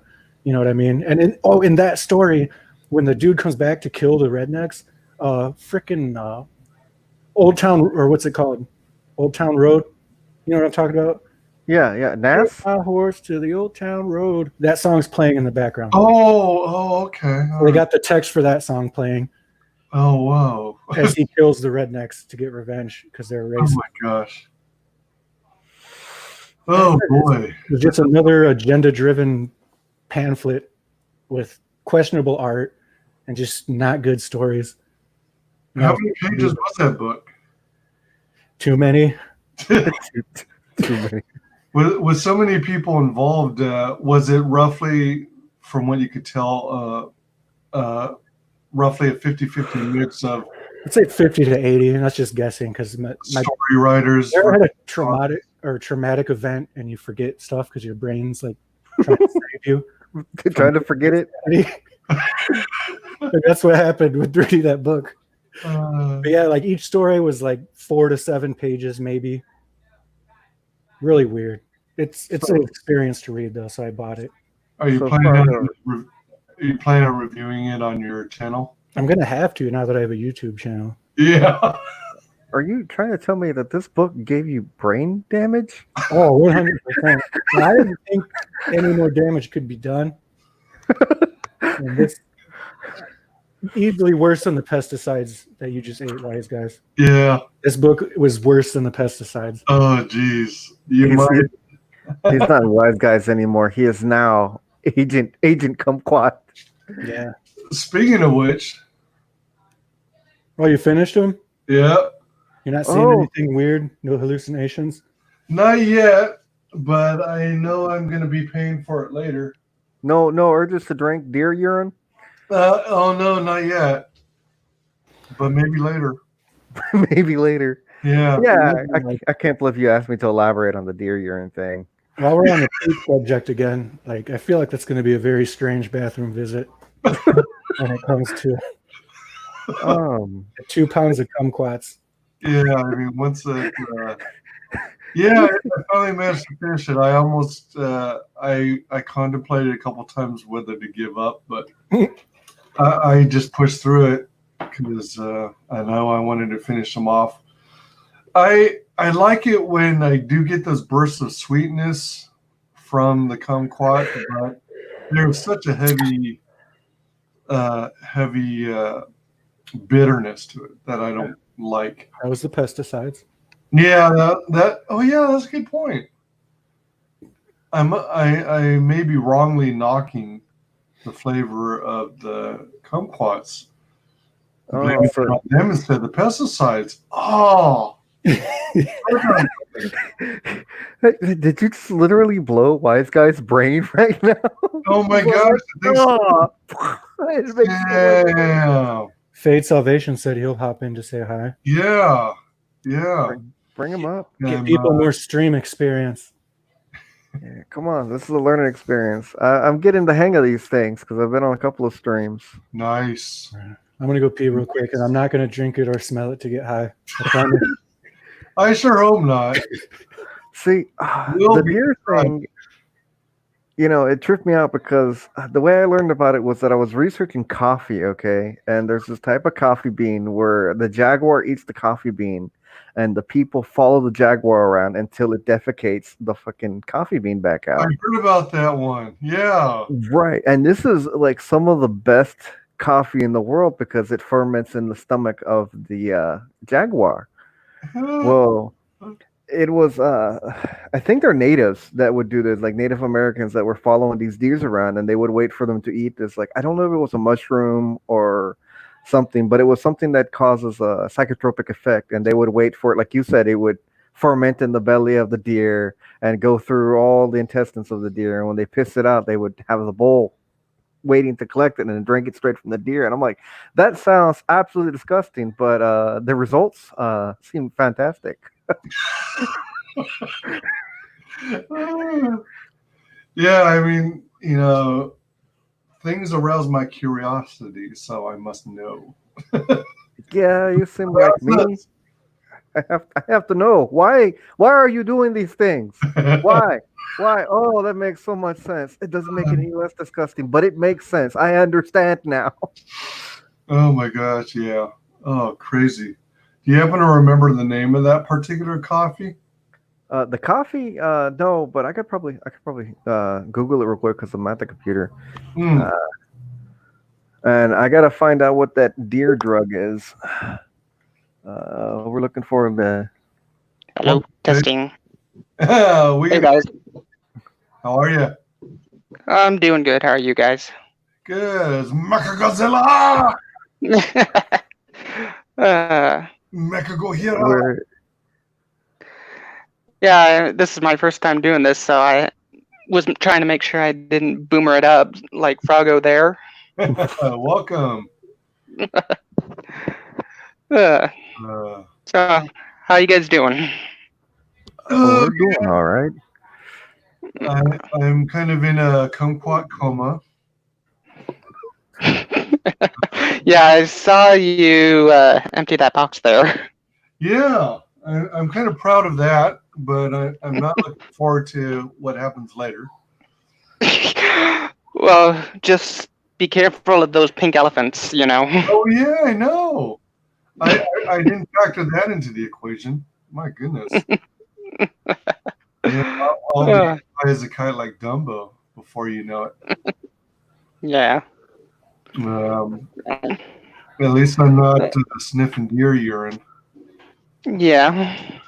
Okay, it's Kopi Luwak. It's KOPILUWAK. Is made from coffee beans plucked from civets. I guess it's a type of. It's not a jaguar. It's a civet, which I think is a type of cat. Hang on. Interesting. Fascinating. Yeah, it's a civet is a small, lean, mostly nocturnal mammal native to the tropical Asia and Africa, especially the tropical forest. The term civet applies to over a dozen mammal species. It looks like a cat weasel type thing, but they eat this coffee bean and they shit it out, and then they go and pluck the coffee beans from the shit. Huh. Okay. And supposedly it's like the best coffee in the world. I wonder if it's all just hype. You know, just they concoct a really elaborate story, and then they make these outlandish claims that it's the best you've ever had, and then they sell you on that.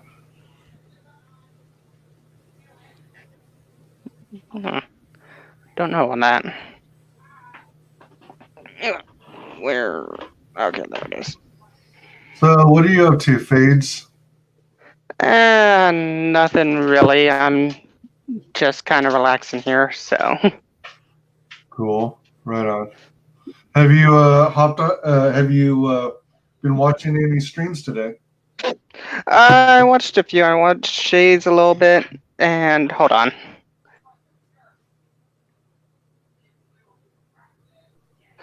Sorry, I'm kind of playing with my dog here, so. You mean So it's Red kind of. Valkyrie? You checked out Red Valkyrie's stream? Yes. Well, Froggo was, you know, I guess the word would be advertising Black Flag, so. Oh, okay. All right. So. Was today's stream about with guest starring Dan Frago, or was it a different? It was today. Oh, all right. I am So. losing track of time. Oh man! Even when I burp, I can smell kumquats. Oh, Billy. That's great. You're gonna be seeing those pink elephants soon, my friend. Yeah, I'm thinking so. Speaking of, Oh no, the Froggo leader has returned.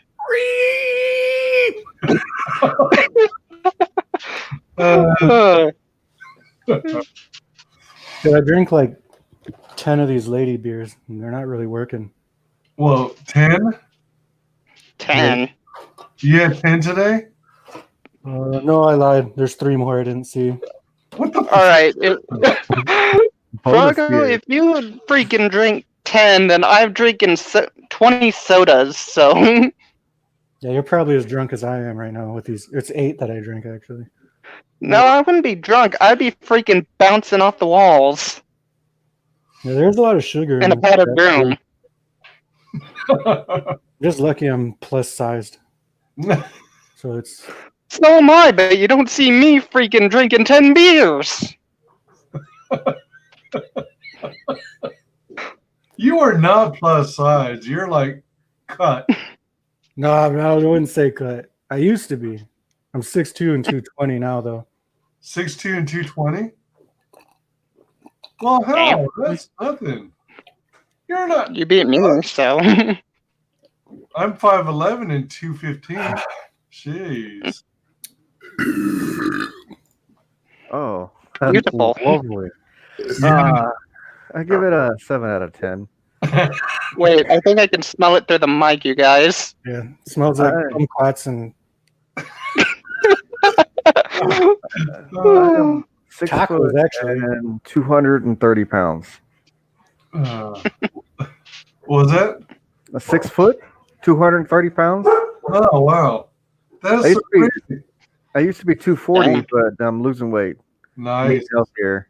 Yeah, I was 250 like 6 months ago.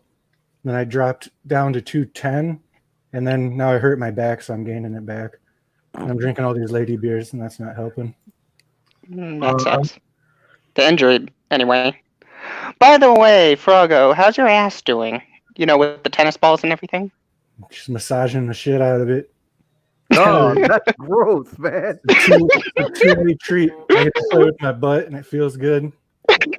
We should be doing phrasing. Are we doing phrasing? Because the way you phrase that is kind of like wrong sounding. I know. Should we be concerned?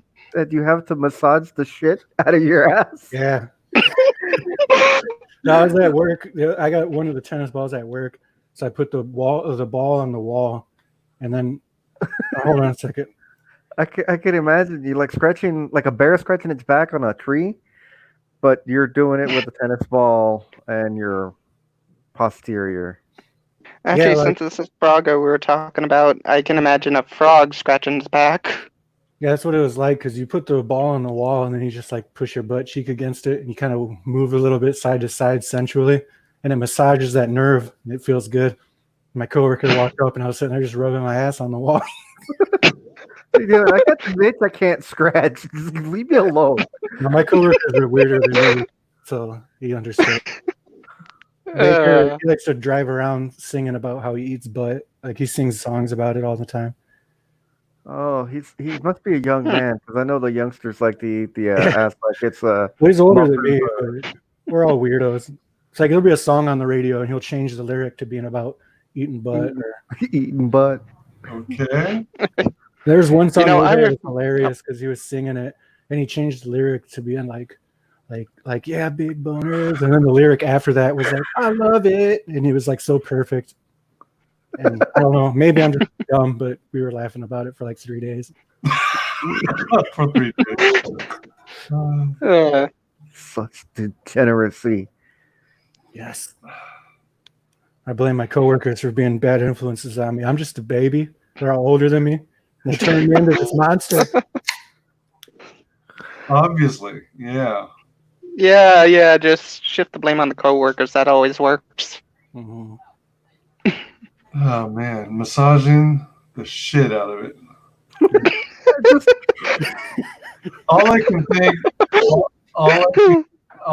think of is Joe Froggo using a tennis ball on his posterior and pulling an Amber Heard in Johnny Depp's bed. I just remembered a terrible story, but I don't think I can tell it because it's really messed up. Do it. Don't. Do it. It might scar you for life. Do it anyway. Okay, so my friend Travis, he had this girlfriend, and he lived with his dad, and his dad bought this white leather couch. It was like $5,000. So he brought his girlfriend over to fornicate on the couch, of course.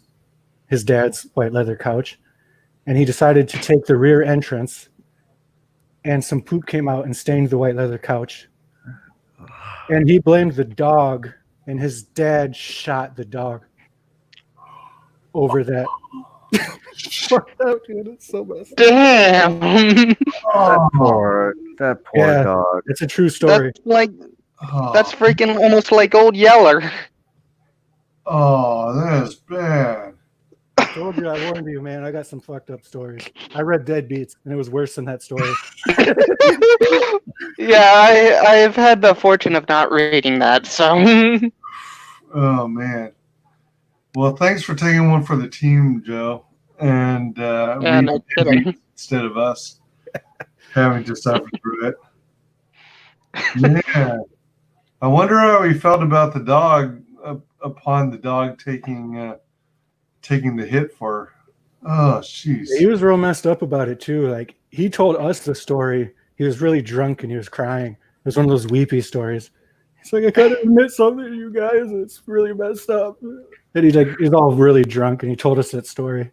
And we're all just like, what the fuck, dude? Like, it can't be a real story, but you could tell by how upset he was that it was a real story. Oh, shit. Did he ever come clean with his dad? I don't know. I haven't. He moved away. I haven't talked to him in years, but that is a good question. Wow. You just call up his dad one day. Like, how do you admit that though? Like, is there like a certain amount of time where it would be like okay to tell him? I don't know. The sooner the better, but that'll probably tick the dad off for having killed an innocent dog. Yeah, that's so story, man. Whew. Yeah, Man.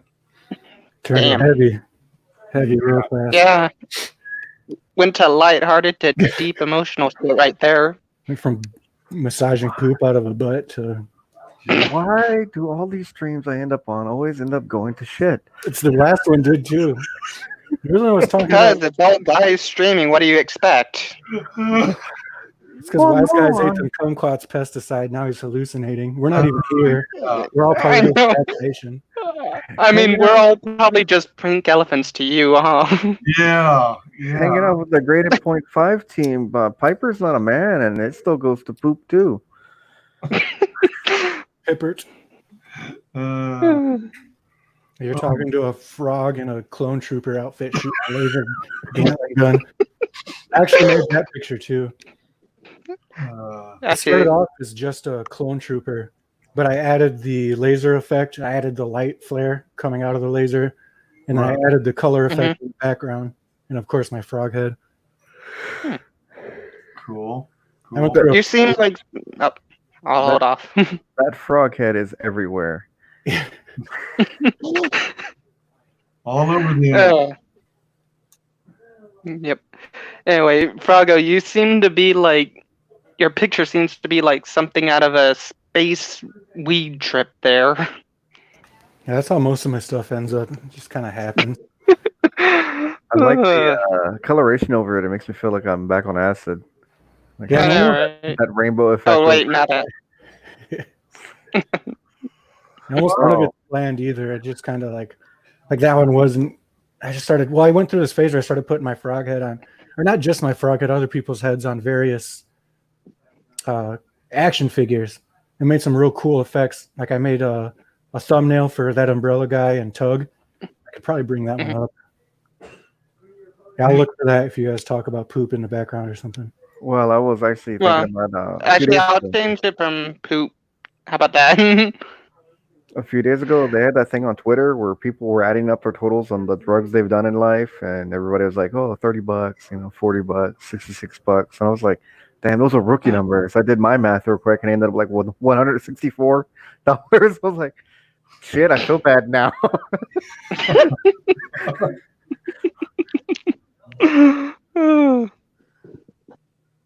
That's supposed to be the amount of money people spent on drugs?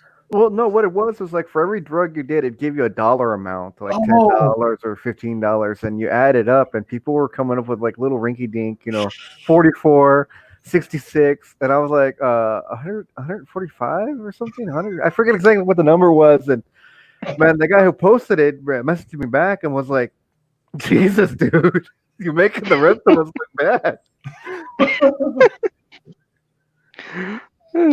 Gosh, yeah, I know what you're talking about now.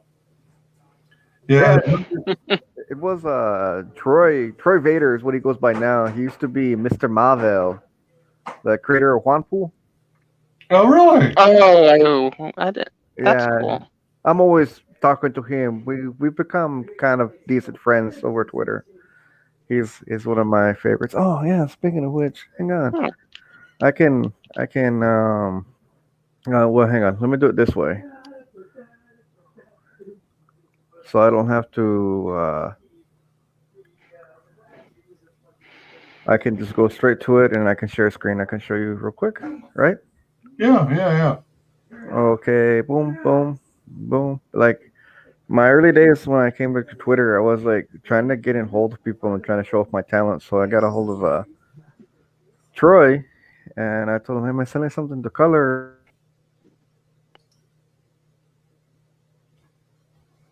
And he gave me an old picture he had. Whenever you're ready, this is what Oh, he gave me, an old picture of one Ah. with Regina. So I colored this, Oh, and I had fun putting in the grass back there. And this is some of the stuff I used to show off, to people. What can you do color wise? I can do this. What else can I look do? good. I've done like this was pretty good too. This is me in the Iron Man armor. Nice. It's a very, very hard suit to get in and out of. Um, what else have I done? I gotta be careful. Some stuff is not good for YouTube.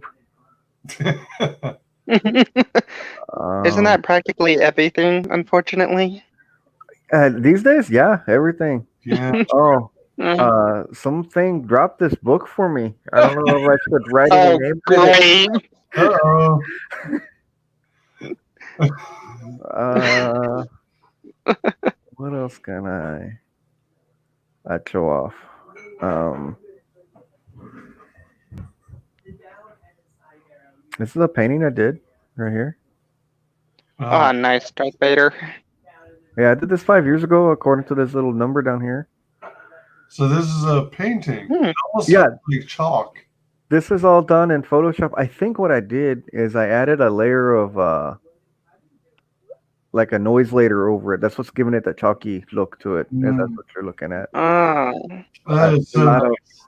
a lot of tricky things I can do. I don't know how well this one comes across, but this is Oh, a painting of oh, Todd. that came across good. I wow. was trying to make it look dark and shady, and if you look like if I zoom in, you can look like he's got a face in there, Yeah. but it's Yeah, just the vague semblances of a face.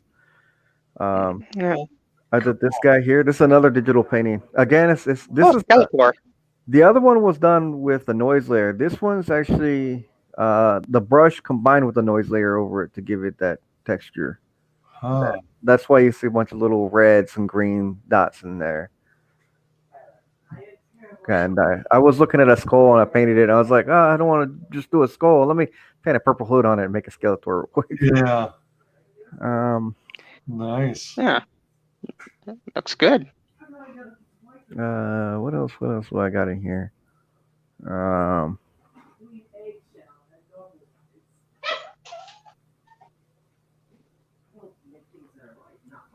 I got this right here. I made myself into a Minecraft character.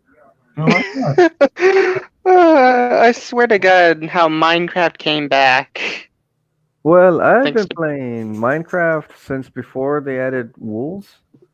Mhm. So like a long time. Oh, here, I'll show you this Yeah. stuff, guys. So Inglewood is not my first comic, okay? This is my first comic, but I ended up moving before I was able to finish it. I'm not the artist. I don't know who the artist was. The guy I was doing the book for was only known to me as Hawk, which I assume was an alias because it's a G.I. Joe book, and I think Hawk is a G.I. Joe member. Yep, he is. But this is supposed to be Destro's Castle, and this is, I forget the name of the character. He's some kind of like samurai dude.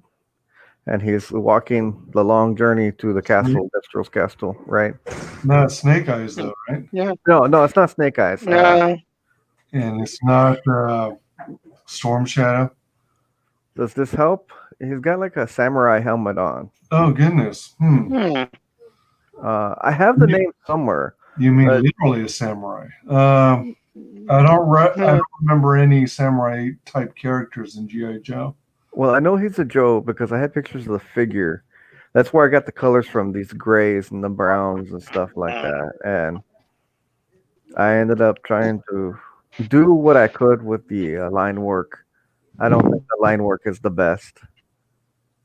And, got the effects and stuff like that. Him walking into the cave, lighting his little glow stick. And he ends up getting attacked by these red ninjas, which are notorious for G.I. Joe, right? Mm-hmm. And I like the depth of field. I love the way it worked out. And it was my first attempt of experimenting trying to create realistic speed lines. As you can see in the backgrounds here, I was trying to show the rock walls, but this is to indicate the motion of characters. And this is kind of brutal. This arm back here. Whoa! Nice. But I like having the blood on the sword and stuff like that. I ended up doing like more fighting, Oh man!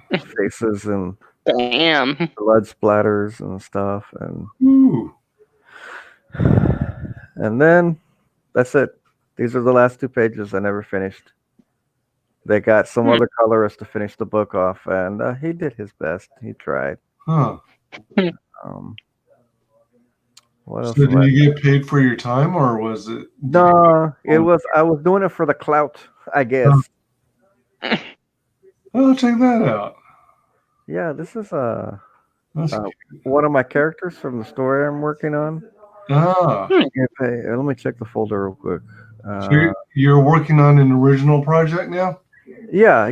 Oh, not right now, but I've been working on one. This is a character from that story. I have Joker. I doodled. There's another picture of that creature. This is the same. That's Same nice. right here. Same creature. I like this face better than this one. This is too cat-like for me. But this one has the better wings.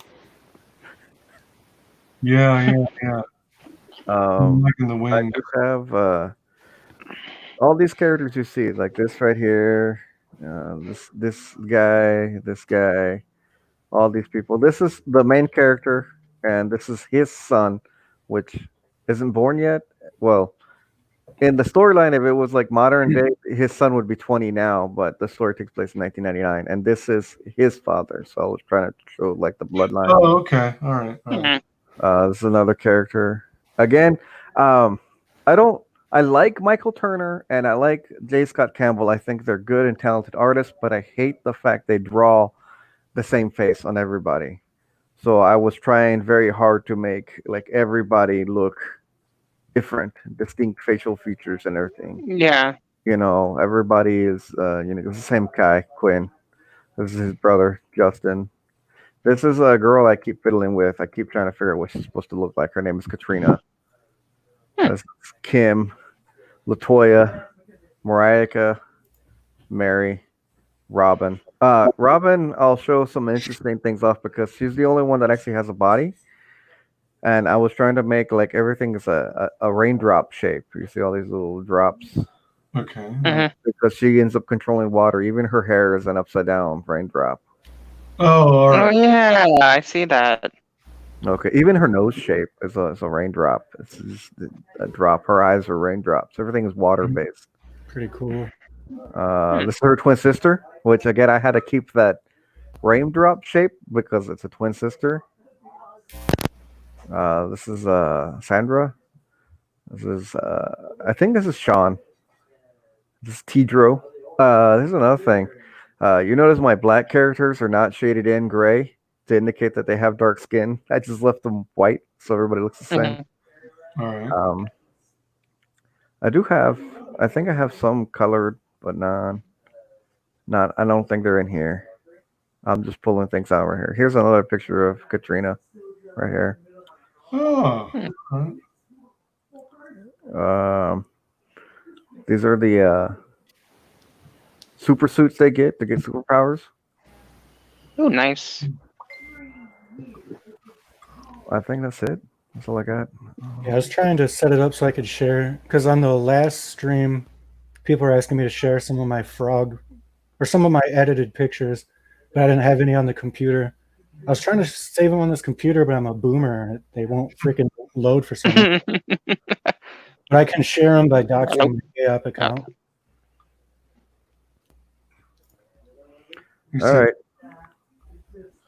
Let me. What am I doing? Is this the button? Yeah, there it is. Okay. There you go. I boomered my way through it. I got it. Yeah.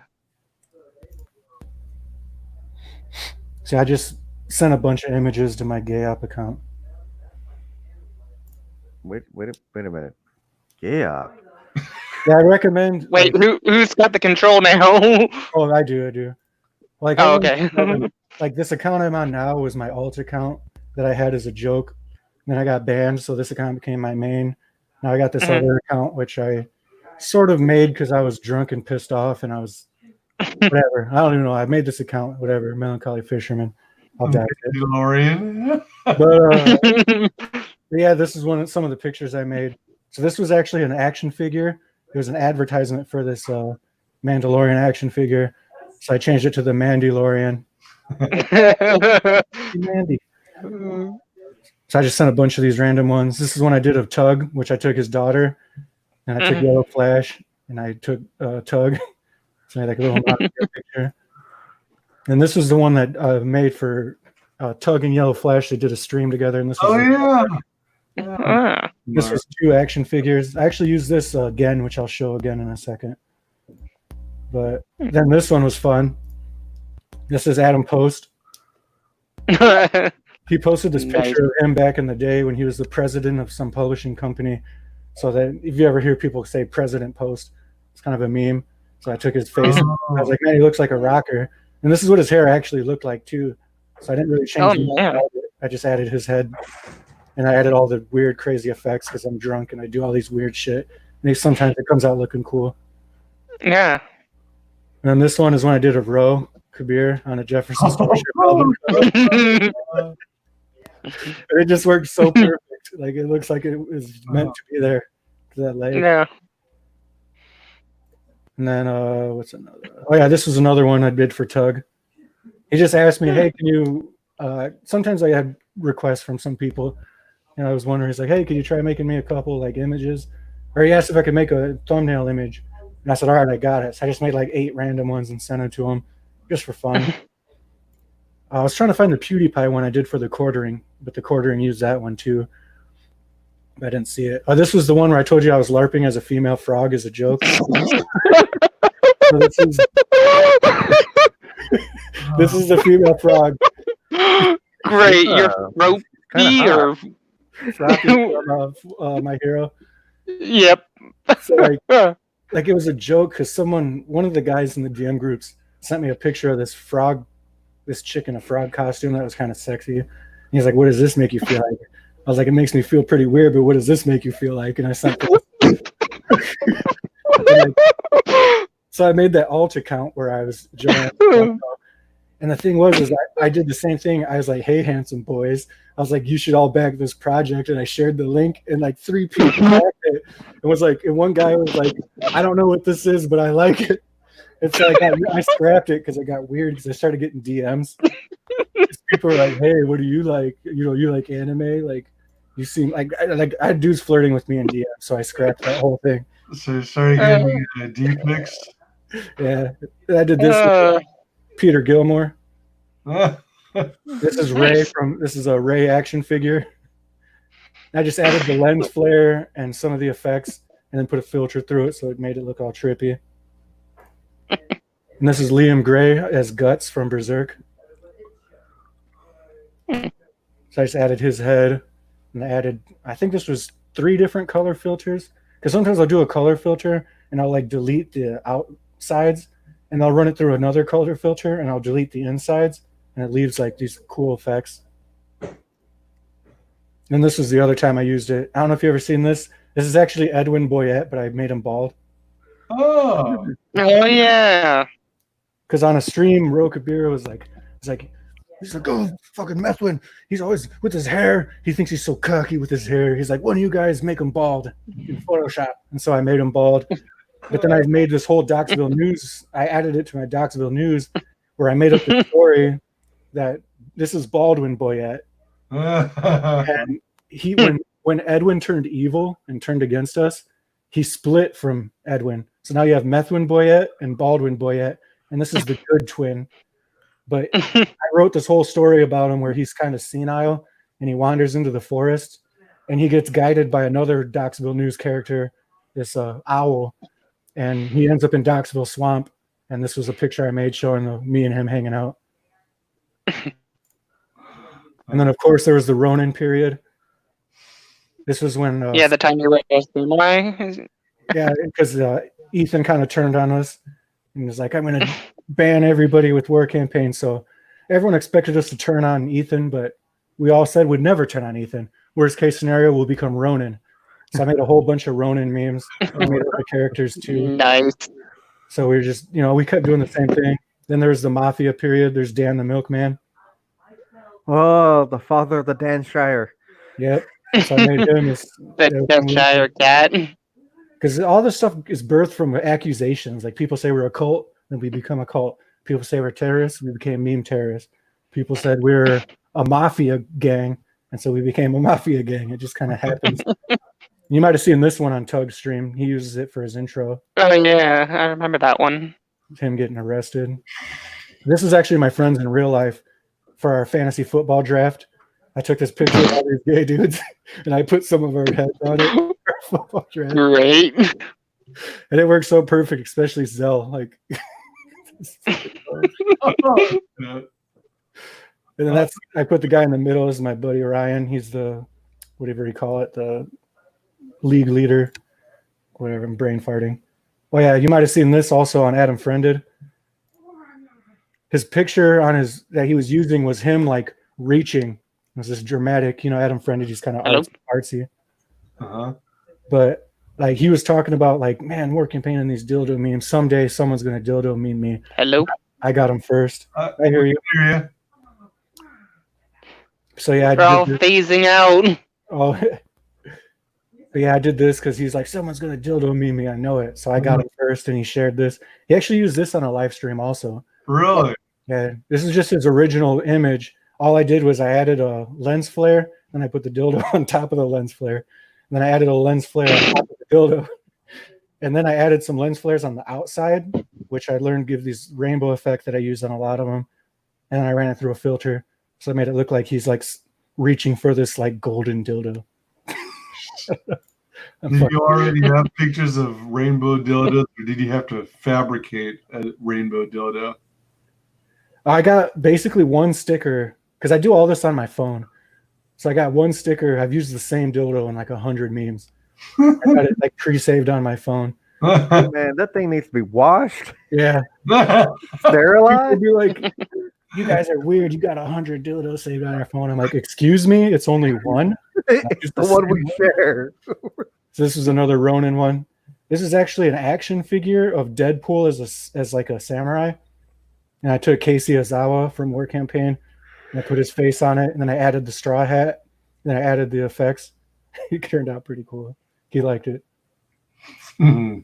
A couple more. I'm almost done.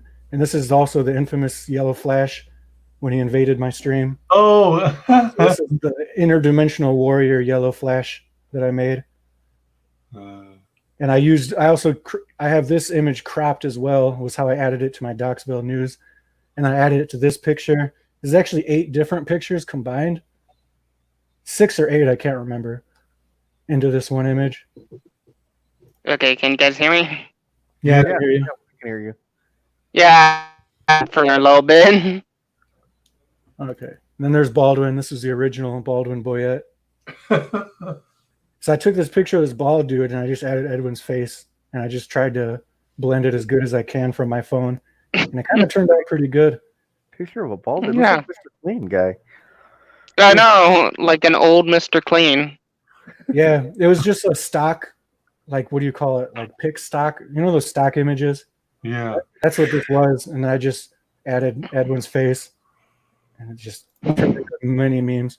Wow, This is actually SoCal. It's who? SoCal from War Campaign.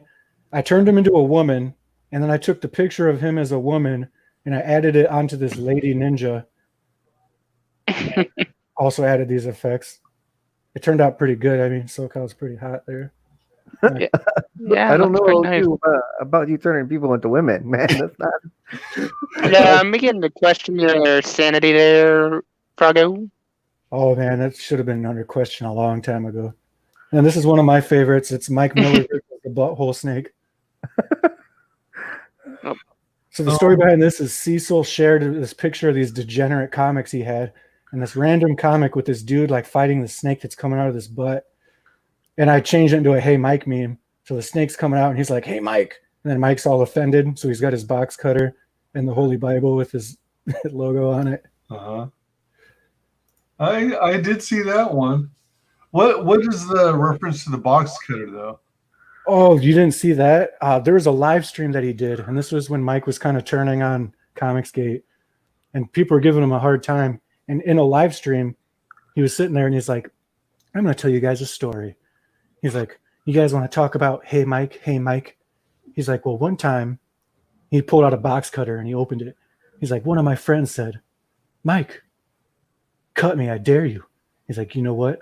I did it.'" And then he like flexed and he like jumped towards the camera. He's like, "Because that's just the kind of guy I am." And it was just the weirdest thing. Like it was almost like he was saying he was going to cut us for memeing on him. And so it became a whole meme in itself with Mike in the box cutter. I wish the box cutter. I wish I would have saved the one where I did one where he's a midget on a hoverboard holding a box cutter. And then there was another one with Yellow Flash. That was when he snapped on Nasser and everything. It was all yeah, good times. I thought I'd share some of them. That's like just random ones I just sent to my alt account. Because last stream people were like, "Share your pictures." So I tried putting it on my computer, but I'm dumb, so it didn't work.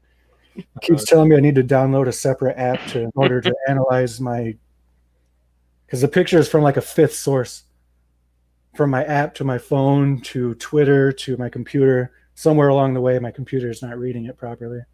Mm. So that stops. Wow, thanks for sharing. That's cool. Oh my gosh! Those Wow. are interesting pictures. Yeah, some good work Just in the moment nonsense, degeneracy. for sure. Huh? What? For Definitely. What? Did I miss something?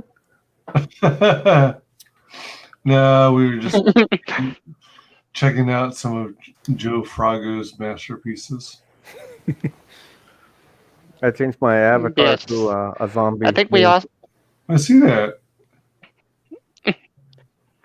It's nice. This was drawn and colored by Raven Perez in his webcomic Raven's Dojo. I don't know if y'all know that. Raven's dildo. Yeah, Raven's Dojo. That's a pretty good. Not for. Oh, I kids thought you said comic. dildo for a second. No, not That's what I said. Raven's Dildo. Raven's Dojo. Dojo. Like you learned martial arts at. Mojo Dojo. Yeah, Mojo Dodo. Naughty monkey. Mojo dildo. Yeah, I get a lot of grief, a lot of slack for my accent, especially when I order ice cream. Ask. See, there it goes. That's great. I could use some ass cream right now. No, not ice cream. Age. I'll Like cover my vanilla. tennis ball. No, Cover my it's tennis ball with some ice cream. chocolate ice cream. You know, put some whipped cream on top of the ice cream. Armand, are you sure you didn't accidentally get Joe Froggo's prescription? Yeah, I 300. know, right?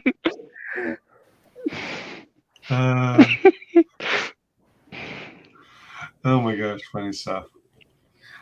All right, we better call this one a stream. Oh yeah, we've been streaming. Well, since I've been streaming with you guys. This has been great fun, and I wanted to share my appreciation for your support and help hanging with me as I ate 2 pounds of kumquats. You'll have to update it, how that turns out. Yeah. So, as far as I'm concerned, all 3 of you are pink elephants. Yeah. Well, you have a dead zombie, a stormtrooper frog, and a mecha Godzilla you've been talking to. So yeah, you probably see Yeah. Yeah, exactly. I'll let's see. Let's end this stream, and I hope to see you guys again later. Thanks again for coming. First off, Frago, you got anything you want to advertise, promote, shill? I guess just follow me on Twitter. I'm usually being a weirdo. If you like my brand of degeneracy, then follow me at NotJoeFuago66. Or just look for a degenerate around Comicsgate. It's probably me. Oh, real quick. So, is it true that you're not in any way related to or associated with Degenerate? With what one? Another Joe Frago. Yeah, not that guy. That's a totally different account. All right. Totally not me, Twitter. That guy is a frog. That guy was a human pretending to be a frog. I'm a frog pretending to be human. There's a distinct difference. Twitter says otherwise. Gotcha. I call them racist. Gotcha. Understood. All right. Armand, you got anything you want to back? Shill, advertise. Back Peregrine. Sweet. I'm already a backer. A Peregrine? Yep. Woo! Posters. I'm coloring Me too. both I posters. backed $80 tier, whatever that was. Nice. I'm trying to make up my mind whether I'm going to back it a second time or what, but we'll see. Depends on the finances, of course. Fate Salvation. You got anything you want to back, Shill, promote? Well, since Joe didn't do this, back Black Flag today on Indiegogo. Awesome. Awesome. Definitely a good book. It's on my list of things to back. All right. Well, thank you all. Thanks for joining us on WyzGyz. Mine too. It's been a pleasure. Thank you, Joe Frago. Thank you, Fate Salvation, and thank you, Armand Strange, PhD. Good thing it was good to have a professional, medical professional's opinion. I'm not an MD. I'm a PhD in art history. There is a difference. I'm not that kind of doctor. Okay. I don't want people to be like, "Hey, man, I got a headache. What should I do?" You should go see a real doctor, man. Maybe you shouldn't have ate all them pesticides. Oh man, yeah, seriously. Oh man, I'm going to the wrong doctors for advice. Yeah, don't go to an art doctor. An art doctor. Oh man, that's where I messed up.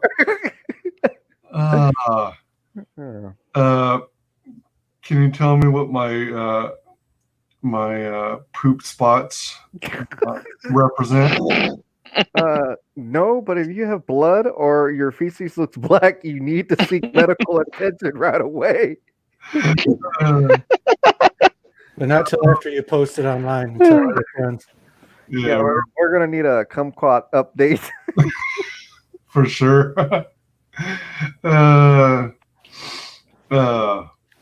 Day 157. What hell? All right. Thanks again for joining, and you have an awesome night. Bye. See you, everyone.